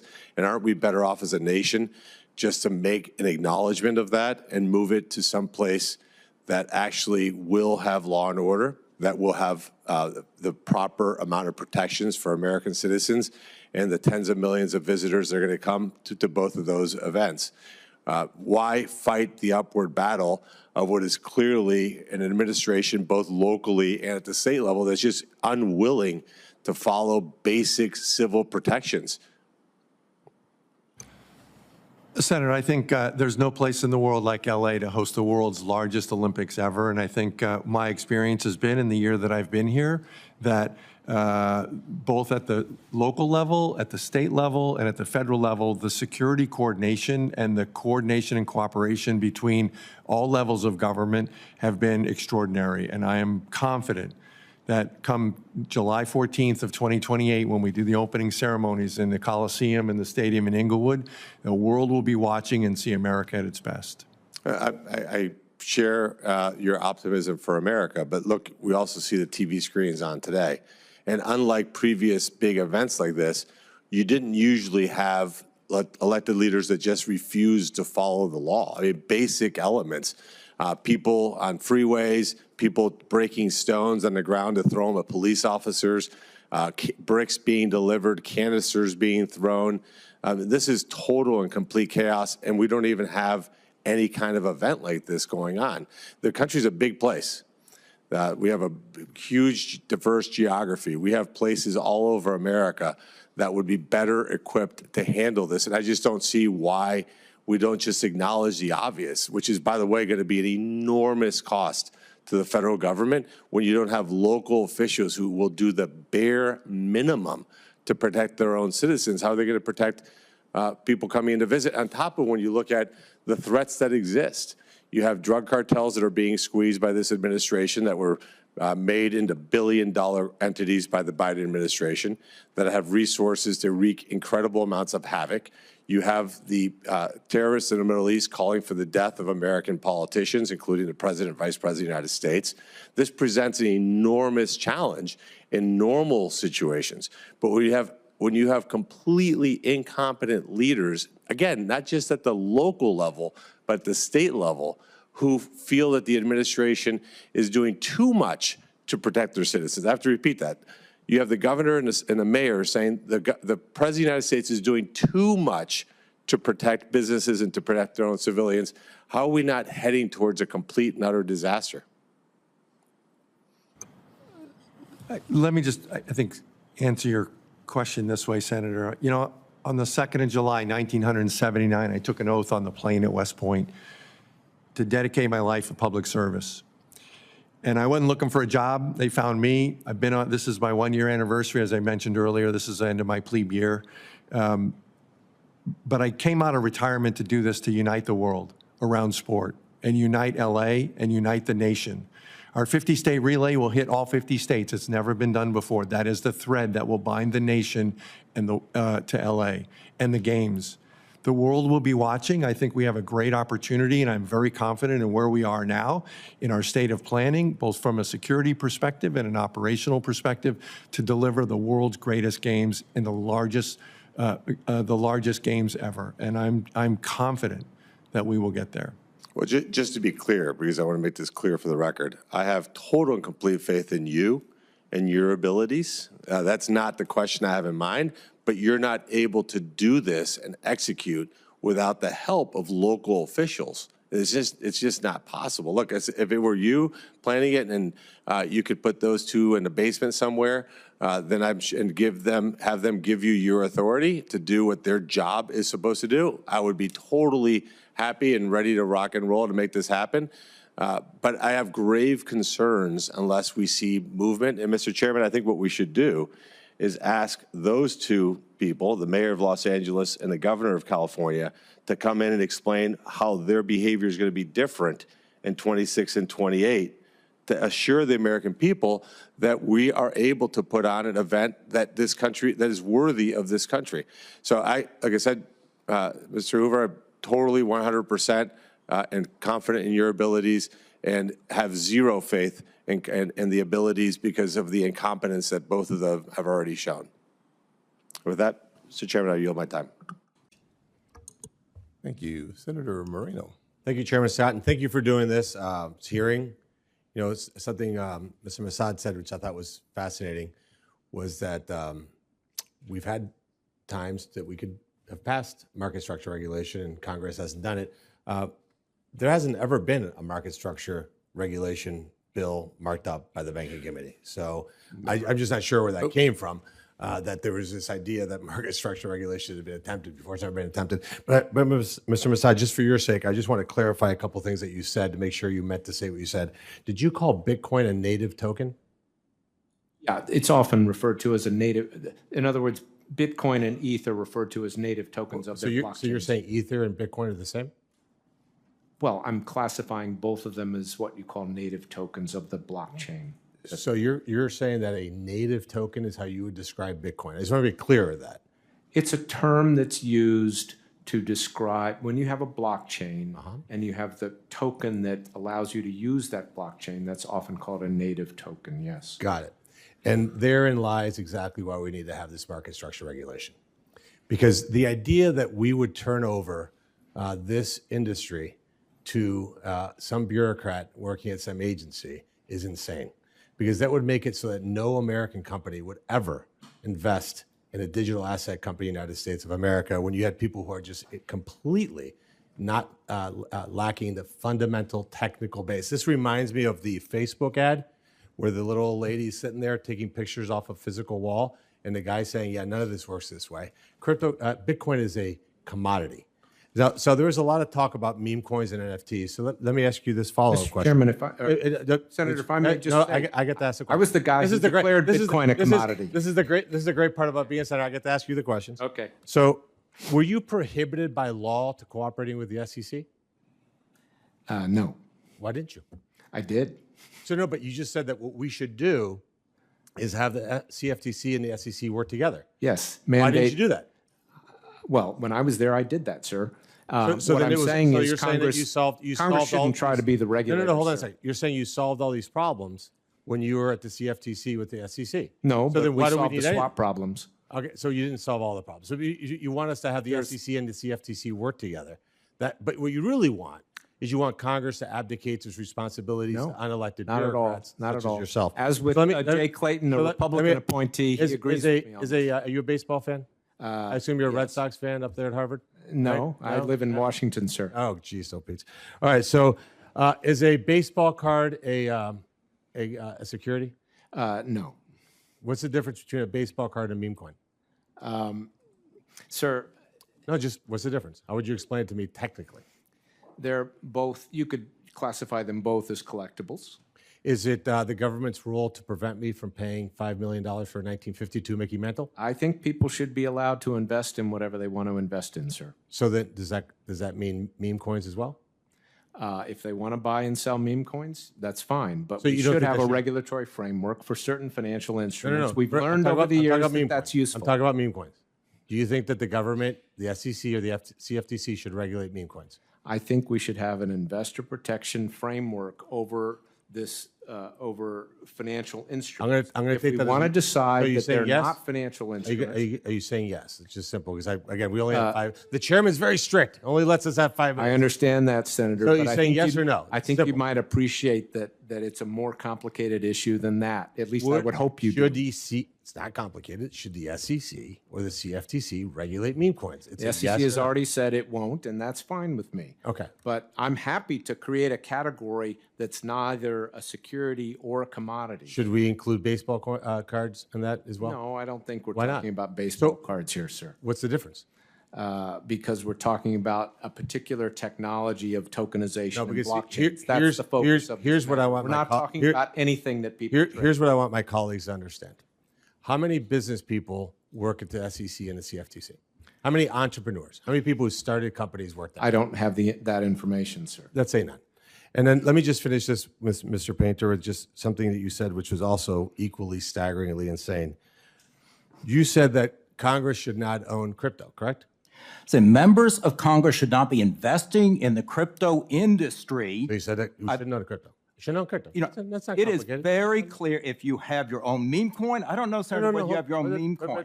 Time out. It said you shouldn't own crypto. I said you shouldn't be investing in the crypto industry if you have your own crypto trading platform. I shouldn't own baseball cards either.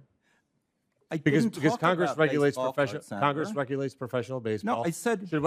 Am I allowed to have money in a bank account? You should be allowed to do what executive branch officials should do, and it would be a criminal offense for an executive branch official under laws passed by this Congress to regulate the crypto industry while holding an interest in a crypto firm.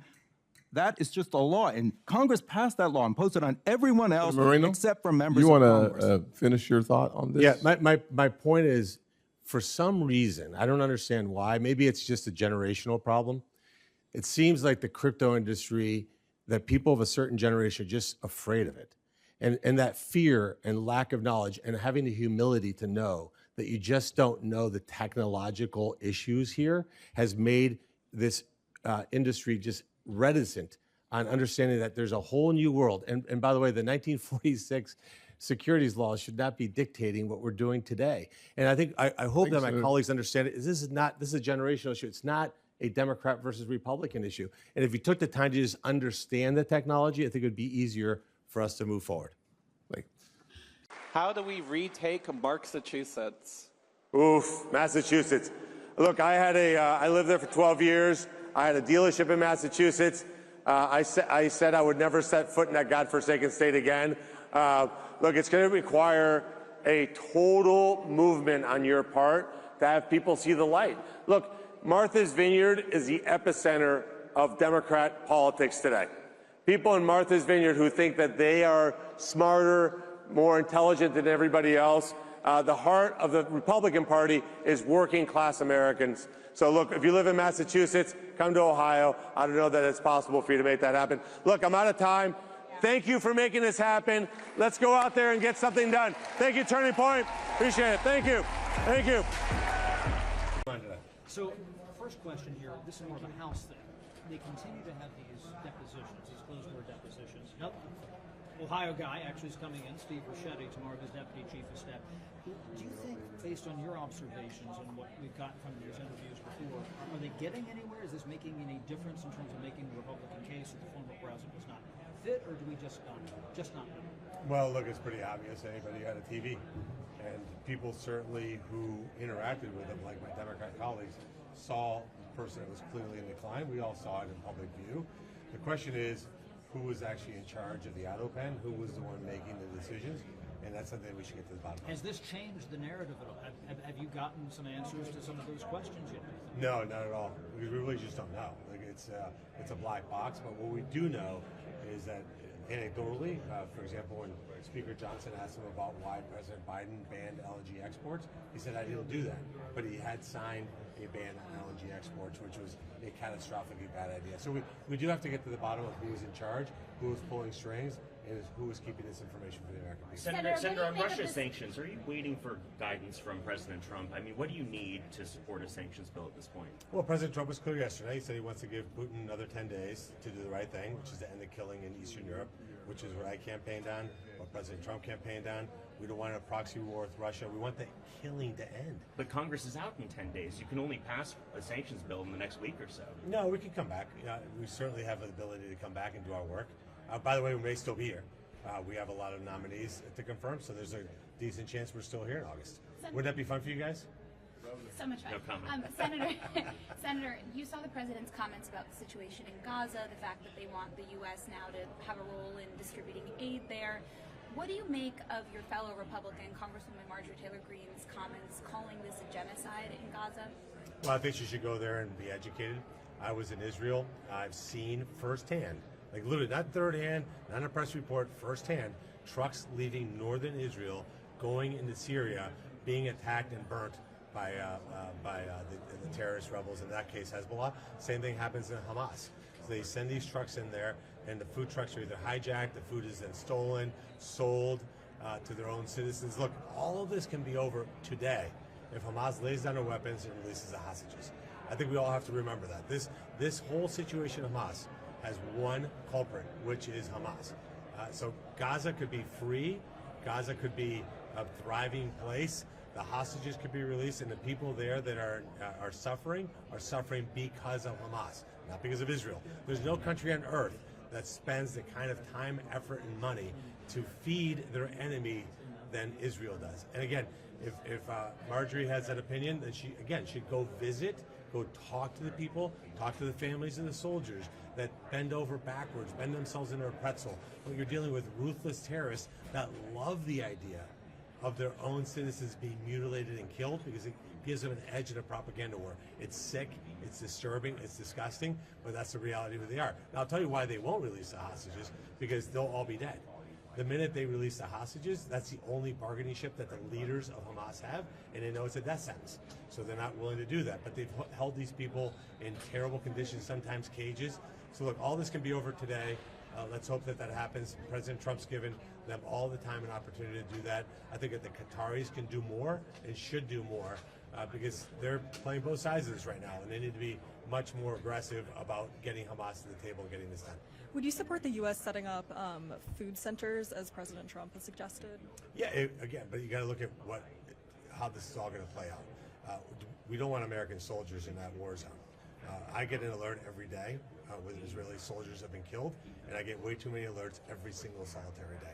So the idea that we'd have American soldiers at risk, I'm not for that. Look, at the end of the day, what the world should be united around is that Hamas can end this killing, and they can end this war, the hostages can be released, and the Palestinians in Gaza can have peace if the leadership of Hamas wants that to happen. Hovland's marking up a congressional stock trading ban, Omar. Is that something that The Pelosi Act. You got to come up with the right name. Yes. The Pelosi Act. It's an acronym. I'm not sure what it stands for. But look, I think it's great. Look, before I ran for office, in my primary, I sold all my individual stocks, sold all my operating businesses, because I didn't want any conflicts of interest. And that should exist for every single elected official, not just here in Washington, D.C., and I'd say every elected official. And that should also be the case for state and local officials. There should be no conflicts. Like when you vote for somebody, you should know, hey, this person's going out there to represent me, not their own personal financial interests. I find it perplexing as a business guy who took a long time to build up my wealth, how people can come here with no wealth whatsoever, make $4,000 a pay period, and then all of a sudden become multimillionaires. That is perplexing to me. I think it's perplexing to me and infuriating to the American public. In your time here, have you felt a pushback or reluctance to go ahead with that idea? I mean, as recently as last week, the House Ethics Committee released a report on Congressman Mike Kelly and some questionable traits his family. Look, you guys look at the data. The data is the data. You get here and you have a net worth of basically zero. You're here for 12 years and you're a multimillionaire. How does that work? So I think it's in plain sight, and we have to restore confidence in our institutions. It started with our elected leaders. That's why I did that. And by the way, I did it in the primary. I didn't wait. I didn't put it in a blind trust because there would be things. I sold my Bitcoin at $10,000, by the way, because I didn't want to have people say, oh, he's advocating for Bitcoin because he owns it. Look, you should be able to look at your elected leaders and go, they are completely free of any conflicts. They're here to serve the American people, and I hope we pass that bill. Senator Moreno, Senator Dick Durbin, the top Democrat on the Judiciary Committee, wants to see the video of the interview between Todd Blanche and Ghislaine Maxwell. Would you want to see that yourself?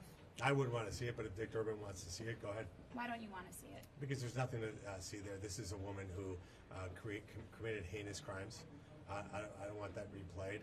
Who knows what she says? Who knows what's true? She seems to be incredibly unreliable witness, somebody I wouldn't believe. The Democratic National Committee is coming up with a campaign that President Trump is killing the American dream. Your thoughts on that? Literally the opposite. Literally 100. So take them, what they say is reverse. Let's walk through it. Number one, child tax credit, $2,200. You talk about, look what we did for low-income housing. We raised the threshold from 9% to 12%.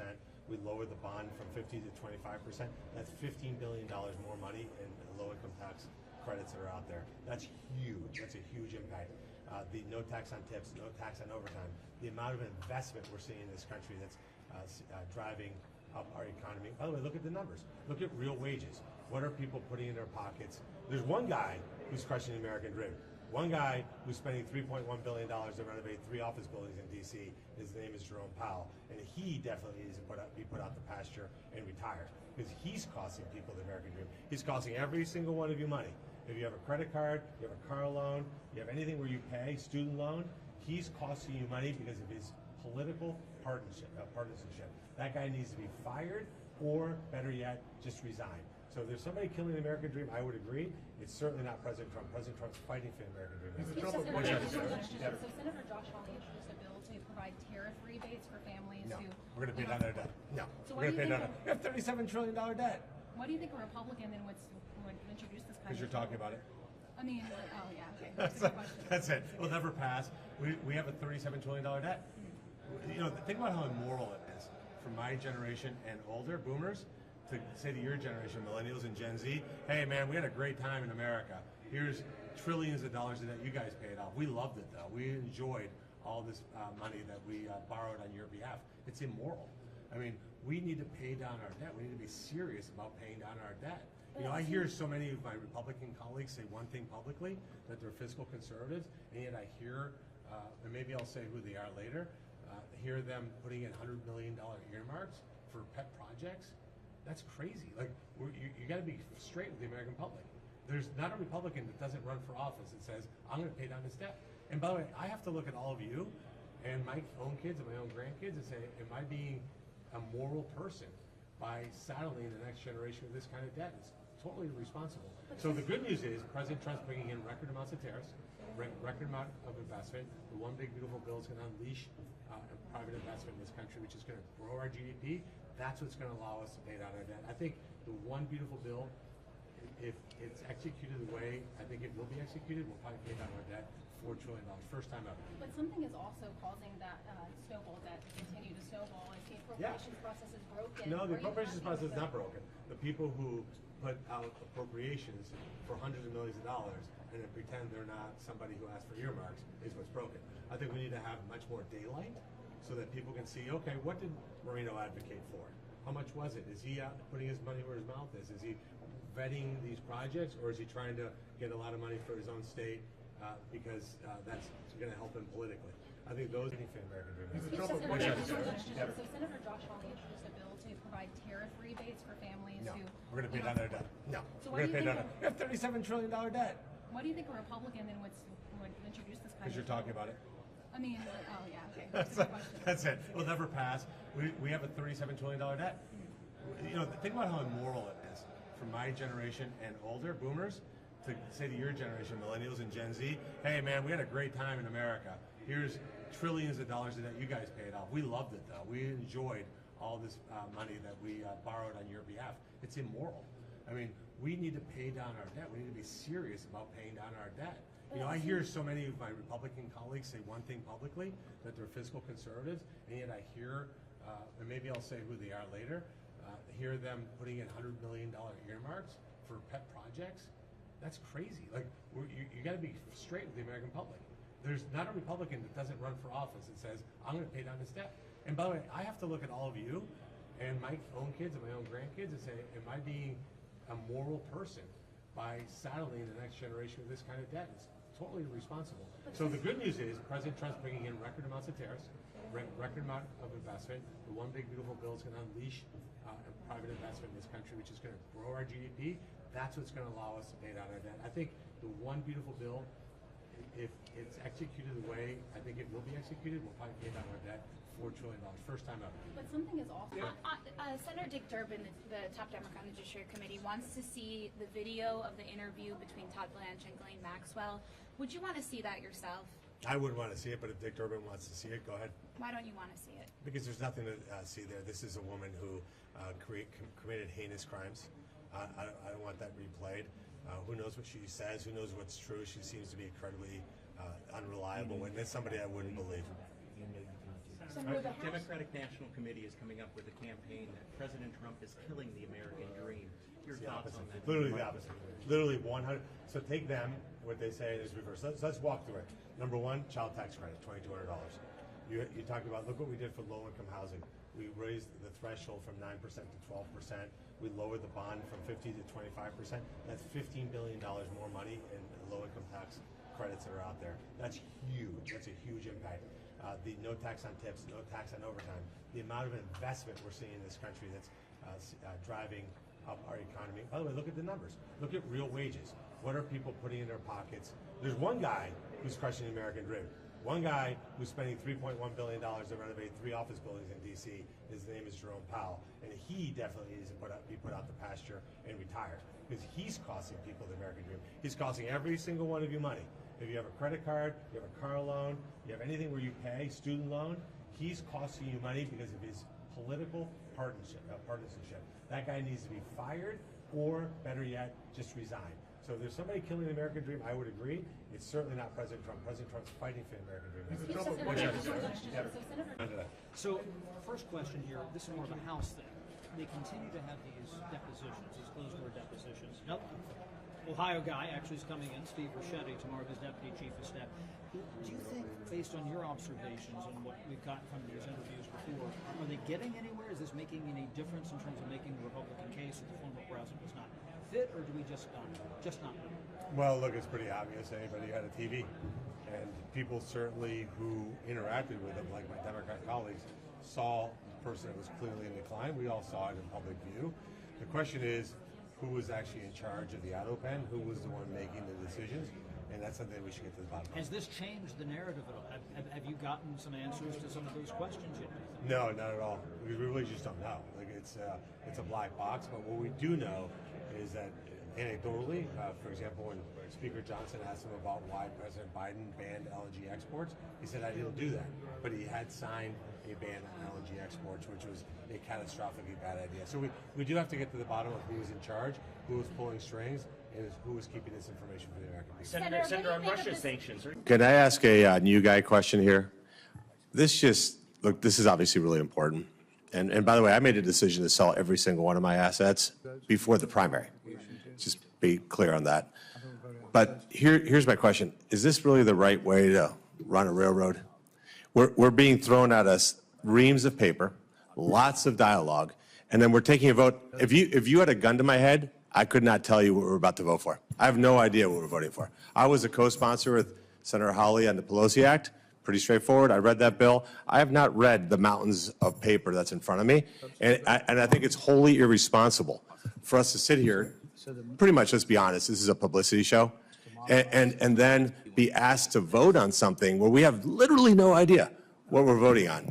I mean, I'm sitting here asking my fellow senators, like, what do we actually, is there underlying amendment, substitute amendment? These are all words that you guys use every day, but for normal people, these are not normal words. So if there's a way to actually have a conversation in which we understand, hey, here's the bill, you've read it, you understand the implications one way or the other, and then we can have an adult, intelligent conversation, we pass it. I think it is important for us to restore faith in our institutions. But to just put a vote out there where we have literally no idea what we're voting for is gross incompetence and irresponsibility. So first off, if I may, Mr. Chairman, the substitute was put out Friday. So you've had several days to look at the substitute. This is just a very minor change. Text was just handed to us. Well, it is everything that went to your office on Friday with one minor change, is my understanding. We got it when we arrived in the committee. Hold on one second. This is my Senator, with all due respect, look, Sending something out Friday through some random computer system is also disrespectful to people on this committee. Why wouldn't you, if we're going to pass something, why wouldn't we have an intelligent conversation that says, hey, I'm the co-sponsor of the bill, that says, hey, this is what we're looking to change, and here's what it is, and read through it, and this is why we thought about it. Let's have a thoughtful meeting. Look, if we ran businesses this way, you wouldn't have to be an entrepreneur to run for office. You'd be flat broke. This is the most absurd process I've ever seen. And again, if we're talking about having faith in our institutions, this is, if you guys think this is normal, all of you have been here too long. Well, Senator, we do use computers in the Senate. I know that might be kind of weird for you, but we do use those. And we send them to your staff, and your staff, my staff looks at the things that come in because it's on a markup, and we go through it. It's actually the bill that passed last session, too. If I may finish, Mr. Chairman.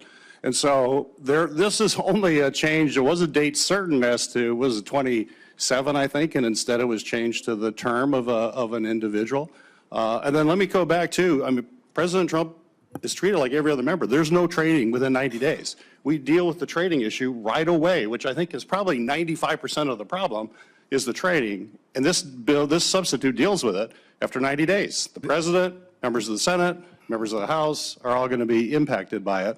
And that's what passed last Congress. This is what was in the substitute via computer, as odd as that may be for you. It went via computer to your office.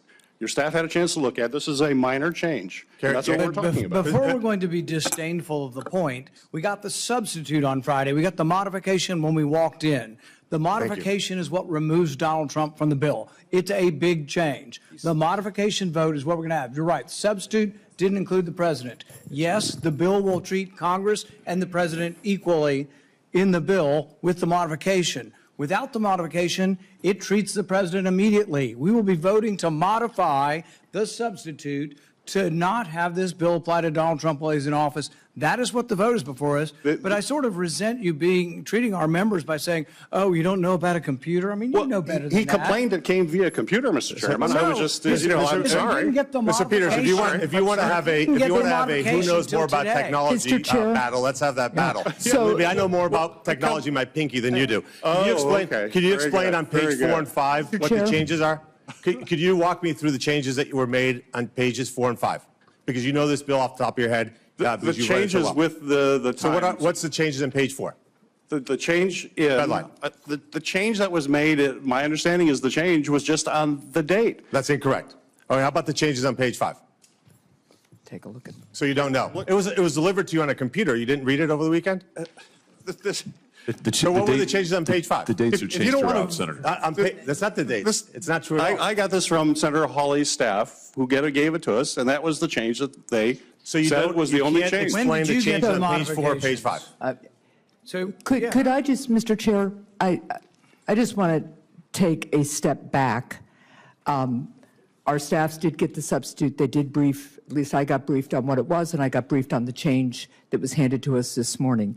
But the bigger picture, it seems to me, and I just want to be clear, what this bill would do is apply to the president as well as members of Congress to prevent them from trading the stocks they currently hold within 90 days of the passage of this bill. So that is, in fact, applying to Donald Trump in the present, and I want to be very clear about that.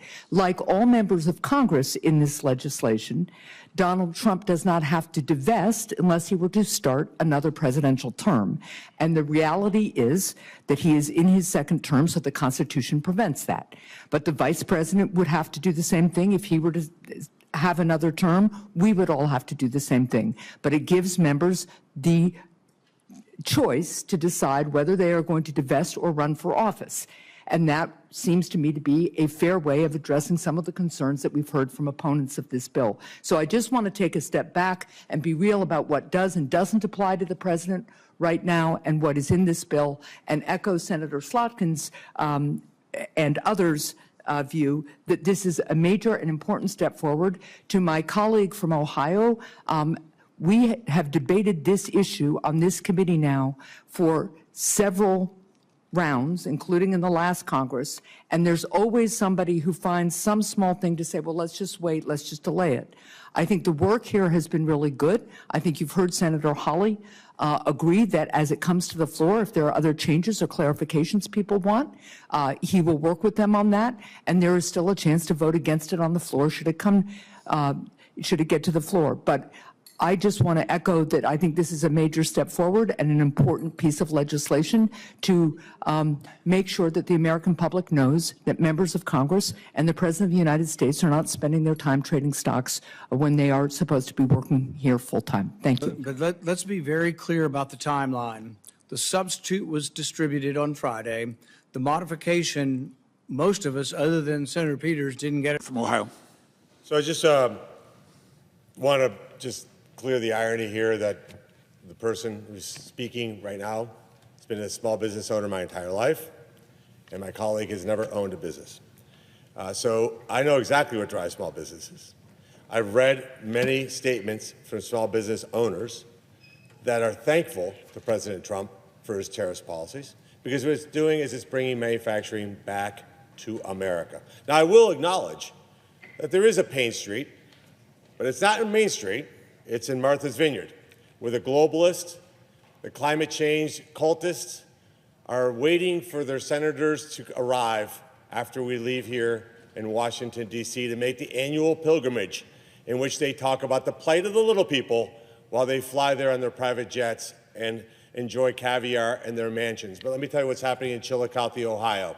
They're happy that there's more Kenworth trucks being made than Freightliners in Mexico. They're happy that the products that are made by working-class Ohioans are now on a level playing field by jobs that were shipped overseas, chasing slave labor that was enriching and building those mansions in Martha's Vineyards. Now, it's ironic, too, and quite a shift, because there was a day when Democrats loved to advocate for the working man. I mentioned JFK. Sean Fain, the president of the United Auto Workers, has been a staunch supporter of President Trump's tariff policies, despite campaigning aggressively against President Trump, because he didn't know if he could trust him, but he knows now he can. And he knows that President Trump's actually putting the interest of the American worker above everything else. Another Sean, evidently you have to be named Sean to run a union. Another Sean O'Brien, head of the Teamsters. I'm young enough, but still remember that maybe the unions were the ones that supported Democrats. But here we are. Sean O'Brien says there's no secret what our position is as a union on tariffs. He supports them because he knows those tariffs will produce more economic activity here in America. So, Mr. President, this is a very clear situation. My Democrat colleagues kept us in this chamber for 27 hours in a row to block a bill that prevented the largest tax increase in American history. Had that bill not passed, I'll tell you what would have happened to small businesses. They would have been destroyed. And there wasn't a single Democrat that voted to prevent that tax increase. 27 hours, in fact, to block that tax increase. They blocked no income tax on tips, no income tax on overtime. Now, in Martha's Vineyard, they don't worry about income tax on tips or overtime because they probably don't even pay it when they go out, and maybe they don't even like to pay it to their employees. They blocked a $2,200 child tax credit that would have gone to zero. And maybe in Martha's Vineyard, they don't care about child tax credits, but in Chillicothe, Ohio, Coshocton, Ohio, and Moreno, Ohio, they absolutely do. They blocked $1,000 Trump accounts, money that will go into an index fund that could grow so when that baby becomes an adult, they have a nest egg finally so they don't have to live in their parents' basement and they can afford a home or a car. And by the way, let me just clear this misconception up. Two things, and I'll end from it so that we can get moving today. to confirm the nominees that President Trump deserves. Number one, my colleague in Massachusetts may not know this because he may not be somebody who's in the automobile market quite often. Car prices are down. Let me repeat that again. Car prices are down this year. That means people are paying less money for cars right now than they were at the beginning of the year. And guess what? 51% of cars sold in this country at the beginning of the year were made in this country. Now it's 56. And we're heading right to the 60s, and we're not going to stop. Because when I was a kid, that number used to be in the 80s. So these tariff policies have been an incredible success. And let me just speak to the Chamber of Commerce as a former small business owner. To say that the U.S. Chamber of Commerce is an advocate for small business is like saying Hamas is an advocate for Israel's best interests. And with that, I ask unanimous consent to waive the mandatory quorum call with respect to the Birch nomination. May Is there I, an objection? Mr. President, be recognized? Just in response, briefly. Is there an objection? I object. No. Yes. Is there an objection to your request? Yes. No. Mr. President, may I restate my objection, my request that I be allowed to finish for 1 minute? By unanimous consent. Unanimous consent request is pending. Nobody There's objects. still Thank time you. remaining on the nomination. Okay. I will just say this. Right now, here's what American consumers know. Here's what American small businesses know. Unemployment is going up. Inflation is going up. Tariffs are going up. It's a tax. It's a sales tax that all Americans are paying. It's having a profoundly negative impact on our nation. People are having Pepto-Bismol moments in the marketplace, on Main Street, across our country. They're having Maalox moments in the marketplace. Their stomachs are churning as they look at all of this economic data. Lutnick and Besant are the Smoot-Hawley of the 21st century. We already did this once with Smoot-Hawley. They're repeating history. As Mark Twain said, there's no educational benefit to the second kick of a mule. This country got kicked in the behind by Smoot-Hawley, and Lutnick Besant and President Trump are about to have that second kick affect every American in a profoundly negative way. I thank you, Mr. President, for granting me that unanimous consent 1 minute in the continuation of the debate, and I yield back. Thank you. Mr. President, as you know, like I do, we had a terrible tragedy that occurred last week. I don't think that it's quite understood by people who Charlie's life didn't affect what his death meant to all of us. Not only is it that a 31-year-old died, which of course would be tragic to anybody, but to see him publicly assassinated, gunned down, where his death is captured on video after video after video. You look at that, you think, where's the humanity? I think one of the things that's most important to understand is that there was a private person named Charlie Kirk. He wasn't just the leader of an incredible movement that we know and are familiar with, Turning Point USA. He was a son, he was a father, he was a husband. I got to know Charlie about 13 years ago. I was in my office in Cleveland, Ohio, and my receptionist said to me, "There's a young man here to see you. He wants to talk about an idea he has." Now in my business, typically I'm seeing people who are interested in purchasing automobiles from one of my dealerships. I said, "Well, who is this guy?" And my office is right in the showroom. I said, "Well, come on in my office." And Charlie Kirk shared with me a vision that he had. And he had built out the entire concept of what we know as Turning Point USA in his head. He visualized hundreds of chapters in every major college and university throughout America where students could actually debate ideas. It wasn't about everybody had to have one point of view or a different point of view, but they could actually discuss an idea in a collaborative way, not with hatred, not with animosity, but rather with the idea that people would listen to each other. Now, this is a time over a decade ago where we didn't understand the extent of the indoctrination that was going on at our colleges and universities, but I was so impressed by that young man's vision, by his conviction, by his energy, by his charm, that I happily wrote him what he thought was a big check. By today's dollars, it was definitely not. And I referred a few friends to him. He was very excited, stayed in touch during the years.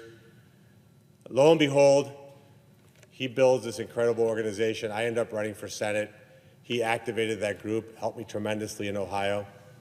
Now, if you look at what he did, I'm certain for you, Mr. President, the same way for me, the way young people really took to his message. They want to have a voice in the future of our country. And that's what Charlie wanted for them. Now, I will tell you, it's extremely sad, quite disappointing to see some of the reactions online, people actively cheering that a 31-year-old husband, father, and son would die. The pejoratives used against them, comparing Nazism and fascism, a stain on human history that shouldn't be compared, quite frankly, with anything. I think it's fair to say that Hitler and Nazis should have a special dark place in history and not compared with anyone or anything. Because you see, when you do that, you're inviting people, crazy people, to take actions in their own hands, like what we saw tragically in Utah. So I hope what comes out of what we just went through is that colleges and universities all over America heed Charlie's call. Let's have our American colleges and universities be the one place where freedom of speech is respected, where people can debate ideas, and even if we don't agree. For example, Madam President, you and I may not agree that Ohio State University is the best college football team in America. You may have a different point of view. It's wrong. I know it's wrong, but sadly, you may have a different idea. But we can be friends. We can have a dinner together. We don't have to be mad at each other because we have a different points of view. And of course, I'm being flippant because there's more difficult conversations for us to have. But it should never go to hatred. Now, look, I don't want to make this remark about partisan politics, but let me just say to my Democrat colleagues, when you say we're at war and you must do anything you can to make certain that we protect our democracy, that is a bat signal to crazy people. When a Democrat leader says that President Trump is Hitler or a Nazi, it's a bat signal to crazy people. When the media, for example, in my state, the Cincinnati Enquirer, said that after President Trump was almost assassinated, much like Charlie was, that he brought it on himself, quote unquote. That sends a message to crazy people. When the Cleveland Plain Dealer, the largest newspaper in Ohio, analogizes J.D. Vance, our great vice president, your friend, my friend, who we know personally, and says that he's a Nazi sympathizer, that he reminds the editor of what it must have been like to be with Nazis in the 30s. Sends a bat signal to crazy people. It puts us all in danger. That's unacceptable. We can have vigorous debates. In fact, I would say we should have more vigorous debates on the floor. In fact, when we're doing confirmations for nominees, I welcome the Democrats to come out here and defend their position as to why they're not going to confirm somebody. But for 81 out of 100-plus nominees, they don't even bother to debate.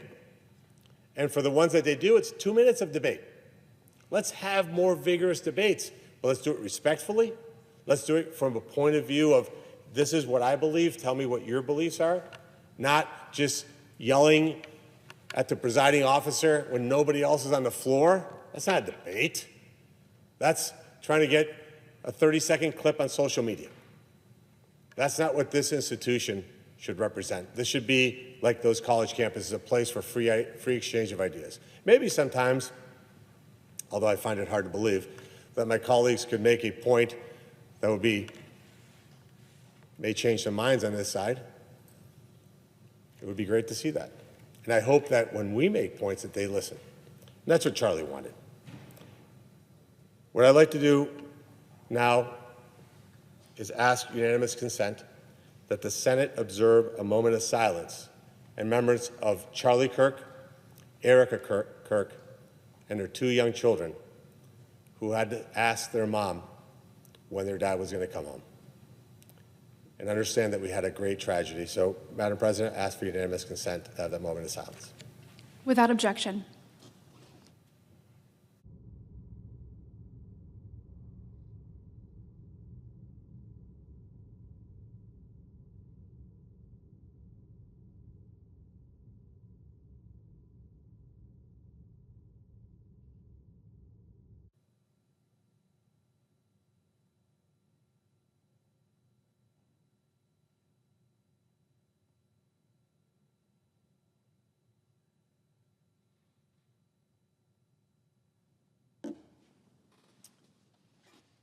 I note the absence of a quorum. The clerk will call the roll. Ms. Alsor-Brooks.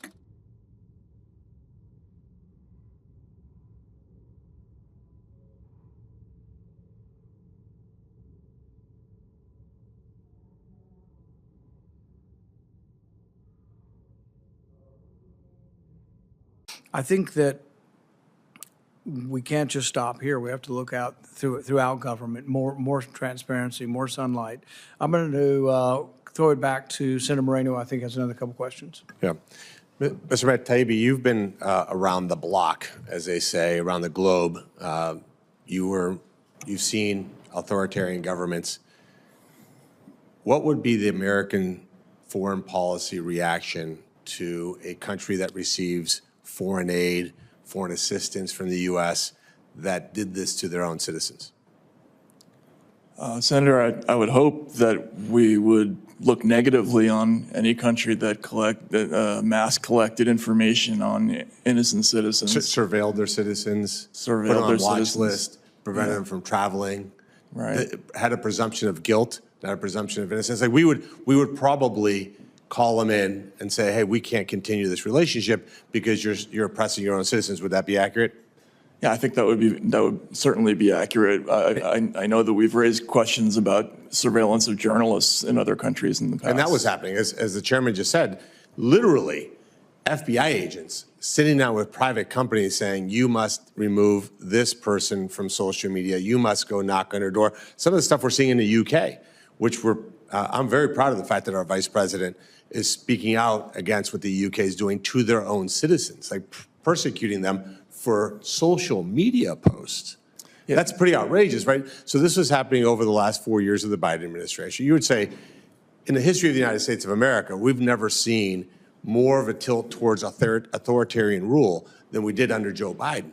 Between firing people who wouldn't get vaccinated, you couldn't get a job, you were somehow a bad person, we were masking 2-year-olds, we were forcing the injection of an experimental, I'll generously call it a vaccine, and if you didn't do that, and if you didn't carry proof of that with you, that somehow you were a bad person. That was a pretty dark 4 years in the scheme of American democracy. Would you agree?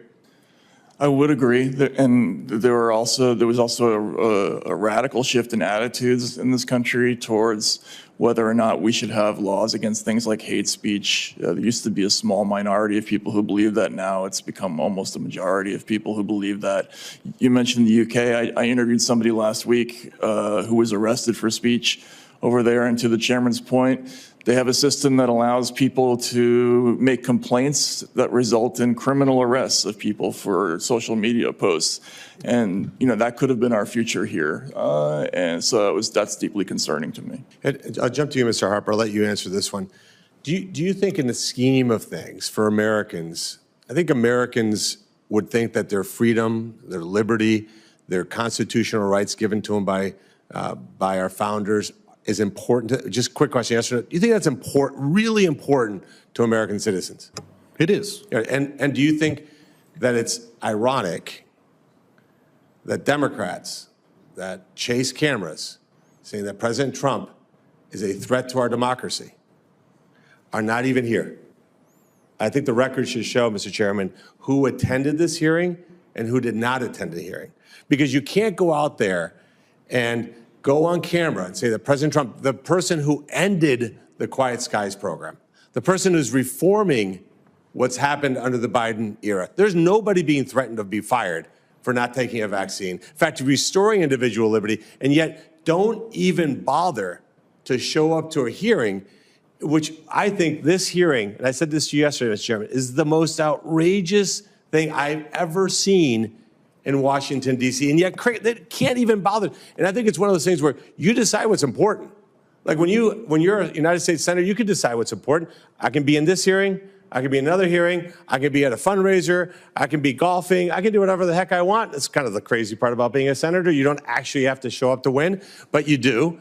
And the fact that the Democrats basically virtually boycotted this hearing gives them zero credibility when they say that this president is moving this country authoritarian. Do you want to comment on that, Mr. Harper? Am I wrong? Well, your question the perspective your question gave, if this were happening in another country, what would we say about it? Very powerful, because Keir Starmer in the UK is saying everyone is going to have a digital ID, national ID program. In the United States, we oppose that. And the Real ID Act of 2005 continually fails to be implemented, and hoorah for us, because it shouldn't be. It should be repealed. Financial surveillance is a product of United States law that we export around the world. And if you took off the label, Bank Secrecy Act, and put a Chinese label on it, you'd say, aha, that's China. It's what we do, and it's what the U.S. has in the Bank Secrecy Act, again, that we export through the Financial Action Task Force. There are so many issues that we could get to, but that insight, we shouldn't be doing it here. We should be leading in the United States on civil rights and civil liberties. So all of the things we've talked about, the transparency, anti-secrecy, no to a national ID, the perspective of your question was really important and helpful, I think. Thank you. And Mr. Chairman, just one request from my perspective. There's been almost no accountability to what the government did to the American people during COVID, like almost no accountability. People who closed schools, who made little kids get vaccinated masks. Can you imagine what that impact's going to be? You have kids. What the impact's going to be long term on 2, 3, 4, 5-year-olds that were forced to be masked for 5, 6, 7 hours a day, or removes no accountability. Look, the most accountability was that the American people fired Joe Biden, thank God, and prevented Kamala Harris, which would have been even worse. But we do have the ability to go into the current administration and say who within Homeland Security still has a job that perpetuated these policies. Because in my mindset is anybody, especially the person who wrote that memo that literally made my hair stand up, how is that person still employed by the United States government? And I think we need to ask that question while we have an administration that actually wants to protect civil liberties, that actually wants to protect the American people. And we cannot just ignore this. And again, there's a lot of things that have happened that I've seen in my 8 months here in D.C., but this report was so outrageous. And the fact that my Democrat colleagues have no interest in listening to this says it all. So thank you again, Mr. Chairman, for holding this very important hearing, and thank you for all the witnesses for being here. And again, Mrs. Crowder, truly apologize for what you went through. It's completely insane, not just to you, but anybody who had something like that happen to you. And part of oversight is not vendetta or revenge. It's removing people who abuse the civil liberties of Americans.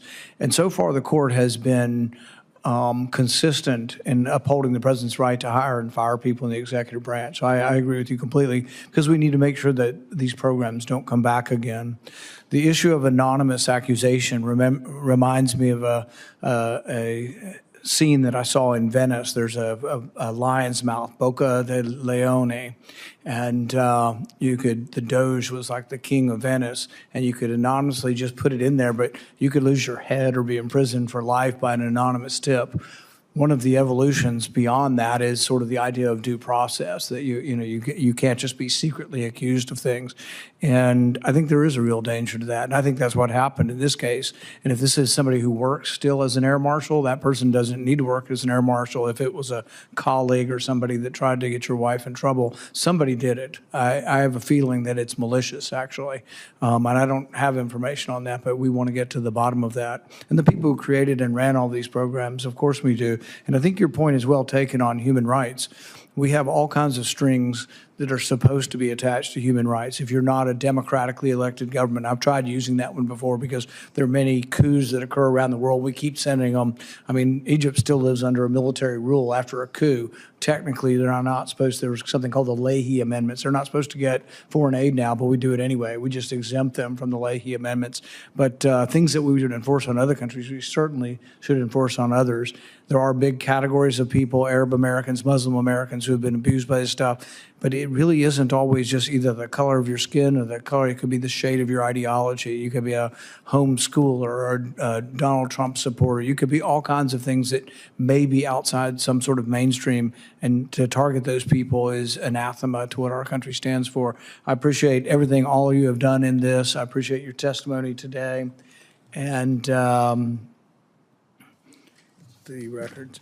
I would like to enter into the record a set of redacted documents produced to the committee as part of this investigation. I'd also like to enter the statements for the record from the Air Marshal, National Council, and other stakeholders. Without objection, these records will be entered into the record. Senator Hawley's on his way, so do you have any questions?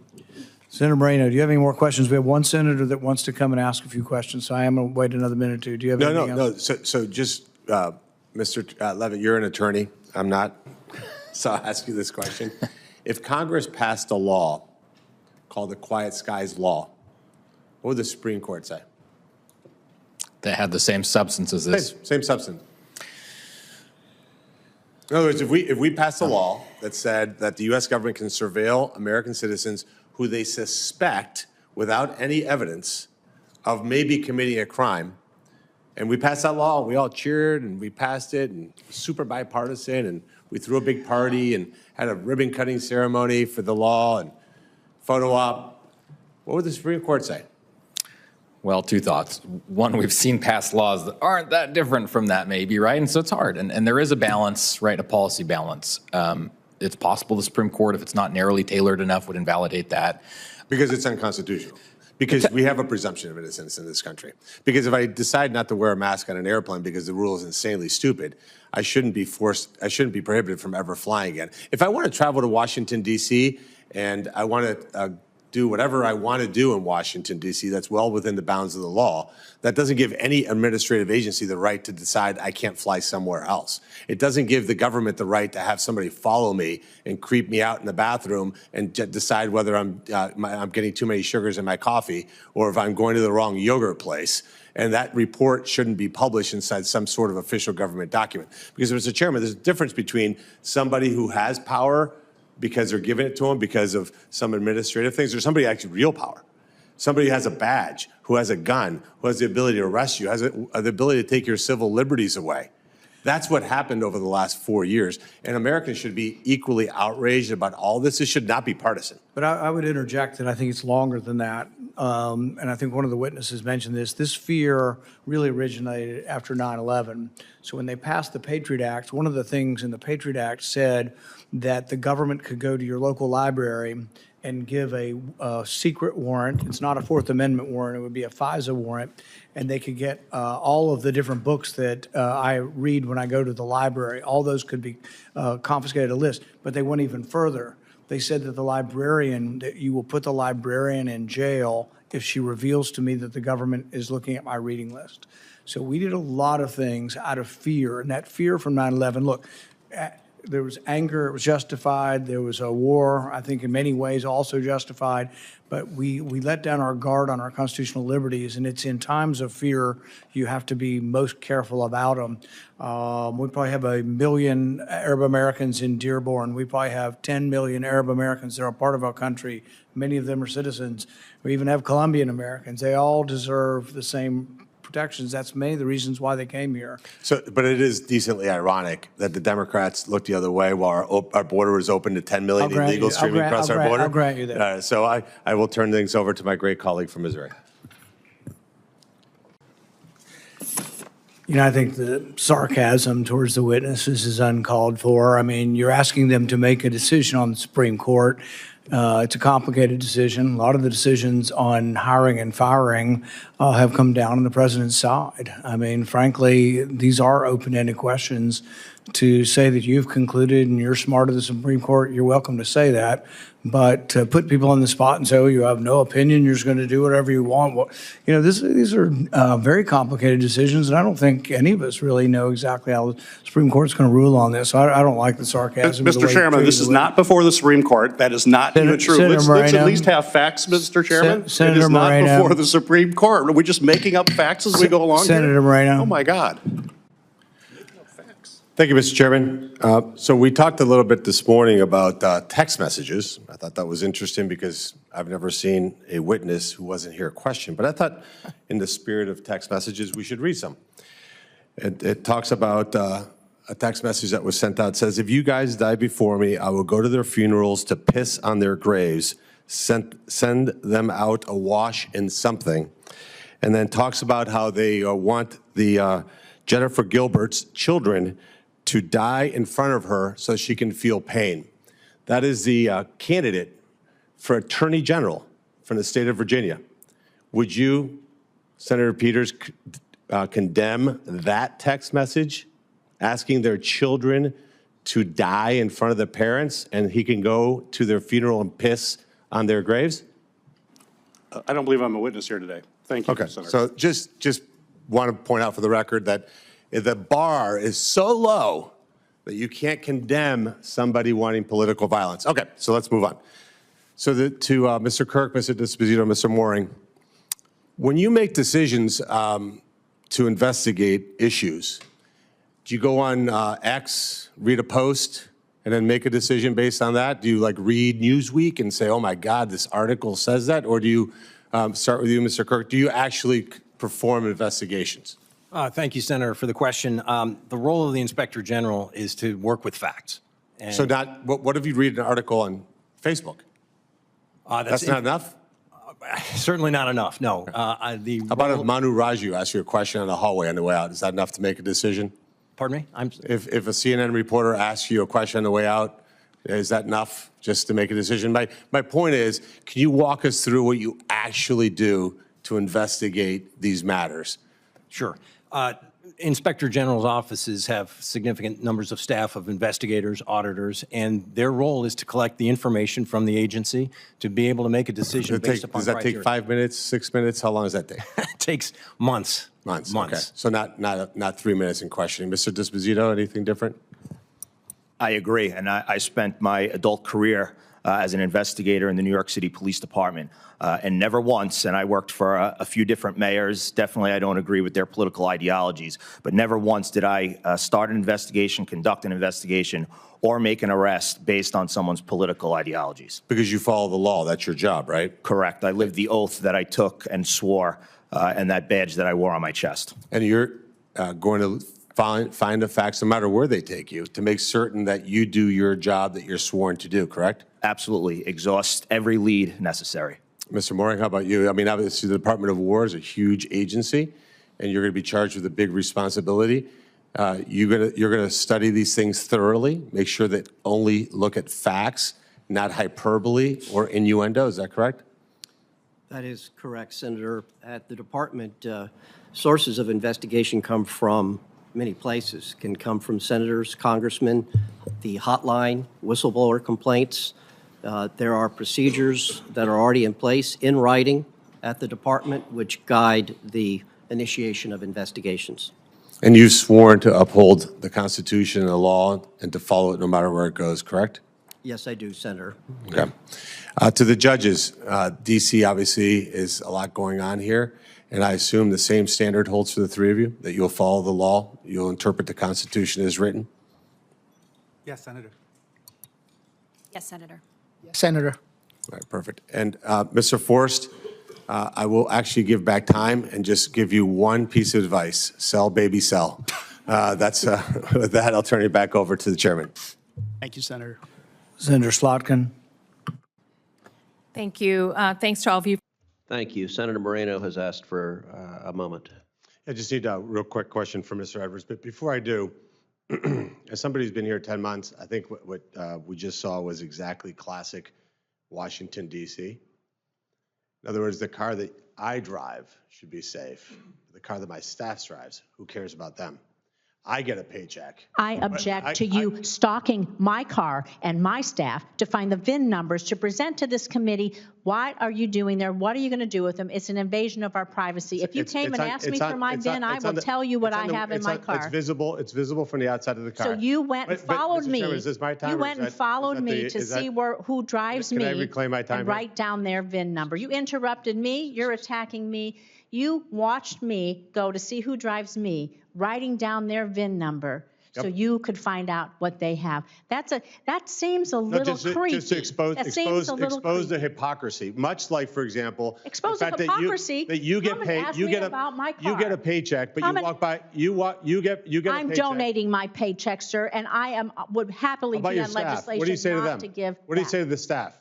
What do you say to the TSA workers? What do you say to the air traffic controllers? What I am saying to you is it's the Republican shutdown, my friend. You are in control of the White House. You are in control of the House, and you are in control of the Senate. And if you went home to a food bank instead of going to Mar-a-Lago to eat at a gold-plated dinner while people are starving, you might see and hear your constituents, sir. You are blind to the suffering of your people. Does it take 60 votes?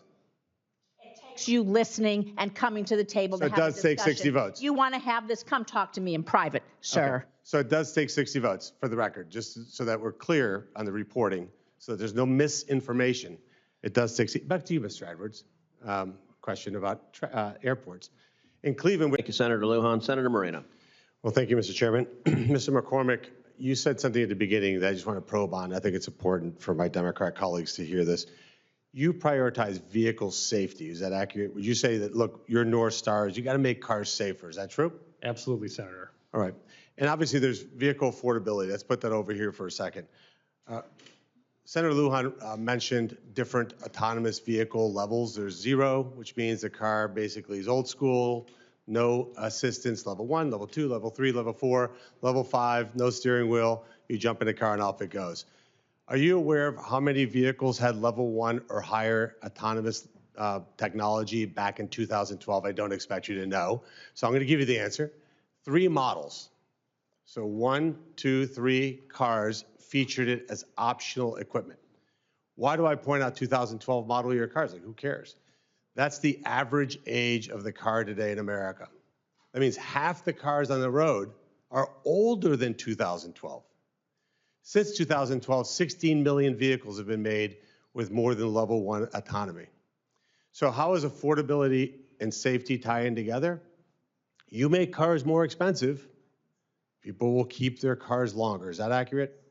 That is what we've seen, Senator. Certainly there have been, the age of a car has been pushed back in America. Some of the features that have been added certainly do add to the cost of the vehicle. And people don't have unlimited budgets when they come buy a car, right? So they don't just go in and say, I'll take every option. Would you agree? I do agree with that. Would it surprise you that I got the VIN numbers of every one of my Democrat colleagues' vehicles and found that none of them bought any of the additional safety technologies on their cars? I did not know that, Senator. So when you are actually shopping for a car with your own money, you don't buy the technology. But we're sitting here saying that this should be mandated for everybody else's cars. And what's been the result? We drove up the price of cars, almost doubled in the last 10 years. Car prices have doubled in the last 10 years. That's why cars are now 13 years old and why the fleet is less safe. Think about that. Now, back in 2012, the average miles per gallon on a car was 24 miles per gallon. Is that good or bad? It is the number, Senator. Meaning it's not great. Right. So you want to make cars more efficient because you also care about the planet. You would say, well, let's have cars be newer. That means more affordable cars. So here's my main question to you, Mr. McCormick. Are you committed to making cars more affordable so that the fleet is younger and it's safer? Absolutely, Senator. Thank you for that question. I think that you've highlighted this irony, right? That as we add some of these features to vehicles, they bring the price higher and make them inaccessible to most people. And frankly, it's not doing anybody a lot of good if they can't buy that vehicle. The average price of a vehicle is $55,000 today. The average age of a used vehicle is 13 years, as you said. And all these technologies are even inaccessible to United States senators because when they go buy a car, they choose not to get these extra features that can cost thousands and thousands of dollars. And to a working class American, would you agree that the North Star should be like, if we can get a $25,000 car on the road, that would actually help make that happen? $25,000 new vehicle would be great, Senator. How is that possible when you are forcing car companies to put an impairment detection device in a car that would cost thousands of dollars? That, by the way, has a failure rate that is significantly high. That doesn't mean that you encourage drunk driving. It means that you have a thought process that says, I can't force a technology that's going to cost thousands of dollars on a car that's going to prevent people from being able to afford cars. Because these technologies typically become available on very expensive automobiles because those customers, there's a lot more price elasticity. Would you agree? That does make sense to me, Senator. Let's talk about EVs, AVs. Last 4 years, we had a reign of terror on electric vehicles. None of my Democrat colleagues have been able to answer the question for me as to why they voted to give millionaires who were leasing luxury electric vehicles $7,500 of government money. Just want to process that. Mr. McCormick, I ask you, you're a policy guy. Is that good public policy that a very wealthy person should be able to lease an electric Rolls Royce and have the federal government give them $7,500? It seems like people who have significant resources that probably shouldn't receive a government benefit. Shouldn't? I'd say no. Yeah. Let's say zero. But yet we did that. I just don't understand why. I don't understand the rationale behind that. Mr. Edwards, I'll shift to you. How stressful is it to be an air traffic controller? Senator, thanks for that question. I don't have any personal experience doing that. That is a highly critical safety function, and I've been around aviation a long time. Yes, that is a stressful. So for those of us who have maybe attention issues, if you're sitting in a dark room in front of a computer and you got to be totally laser focused, because if you don't, you make a mistake, you're going to have people die. That's a stressful job in and of itself. What does it feel like to an air traffic controller who hasn't gotten paid in over a month? Senator, I would say that would be very difficult for anyone who hasn't been paid in a month. You lose focus for a second, right? You lose focus for a second because maybe your wife sent you a text message saying, hey, we can't pay for our daughter's dance recital because we didn't get a paycheck. Can you tell her? What fills up in your brain? It's just not the job at hand. So, Senator, it's very critical that an air traffic controller is able to remain focused. So the pleading to my Democrat colleagues, can 5 of you find the humanity to reopen the government and allow these people to get paid? Everybody around here, back here, is not getting paid either. I don't know how you walk by your staffs knowing that you're responsible for any of them not getting a paycheck in a month. We can argue about policy, but where's the humanity in that? And last question, I know I'm over time. I'll punt it to you, Mr. Morse. Is there a worse designed airport than Dulles? Was it designed by some psychotic lunatic who hated people? Senator, I would have to agree with that. I think it's probably the worst designed airport in the country. All right, thank you. Thank you. Do either of you have the name of this psychotic lunatic? From Louisiana, yield to some very quick questions. Yes, sir. First question I have for you, Senators. How many Democrat colleagues are in the chamber today, right now? Unfortunately, none. So 0, not one single Democrat is in the chamber listening, debating, having a dialogue with you. Question number 2, if you're a union worker in my state, Ohio, do these Biden, Obamacare, COVID-era subsidies lower their health costs? Absolutely not. If you're somebody on Medicare, no matter where you are in America, do these COVID-era Biden, Obamacare subsidies lower your deductibles? Absolutely not. If you get private insurance through a small business like the one I used to own, do these Biden-era COVID subsidies lower your health care costs. Does nothing to benefit those people you're describing. If you're unfortunately somebody who is having a tough time and you're on Medicaid, you're disabled, children, do these Biden-era COVID subsidies lower your deductibles or your out-of-pocket costs? No.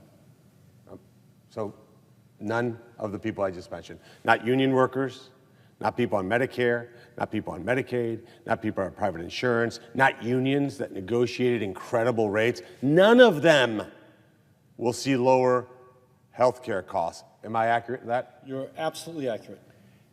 Who stands to gain by the federal government writing a check for $26 billion to do what the Democrats want in order to open the people's government? Well, insurance companies most directly, and there will be lower premiums. But just to be clear, the money goes directly to the insurance company, correct? Correct. It doesn't go through the pocket of the consumer. So if for example, I want to go find a doctor that's going to offer treatment for less money because my deductible's too high, this doesn't help me because I'm not getting the money. It's going to go to the insurance company, correct? Correct. And Senator, you're so smart on this topic, and you're the chairman of the Health, Education, Labor, and Pensions Committee. Is that true? Correct. Who was the previous chairman? Bernie Sanders. Bernie Sanders. Okay. Bernie Sanders was chairman when, again, just to be clear, last Congress. Which would have been through 2024? Yeah, he's for 2 years. And the Biden-era Obamacare subsidies were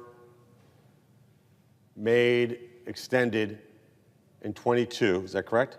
Correct, I think that's right. To expire in 25. To expire in 25. So who voted for the expiration date of 2025? Not Republicans, rather Democrats. So just to be clear, the Democrats voted to have these subsidies expire this year, correct? Correct. To your knowledge, was there a hearing last year in 2024 in which the Democrats got together and say, whoa, these Biden-era COVID Obamacare subsidies, we set them to expire in 25, we should really make them permanent or extend them? Was there a single hearing in your committee about that topic? There was not. So, wait, I'm confused. They set the expiration date at 25, and then they didn't have one hearing to say, my God, now how about in December of 24? They knew they lost the election.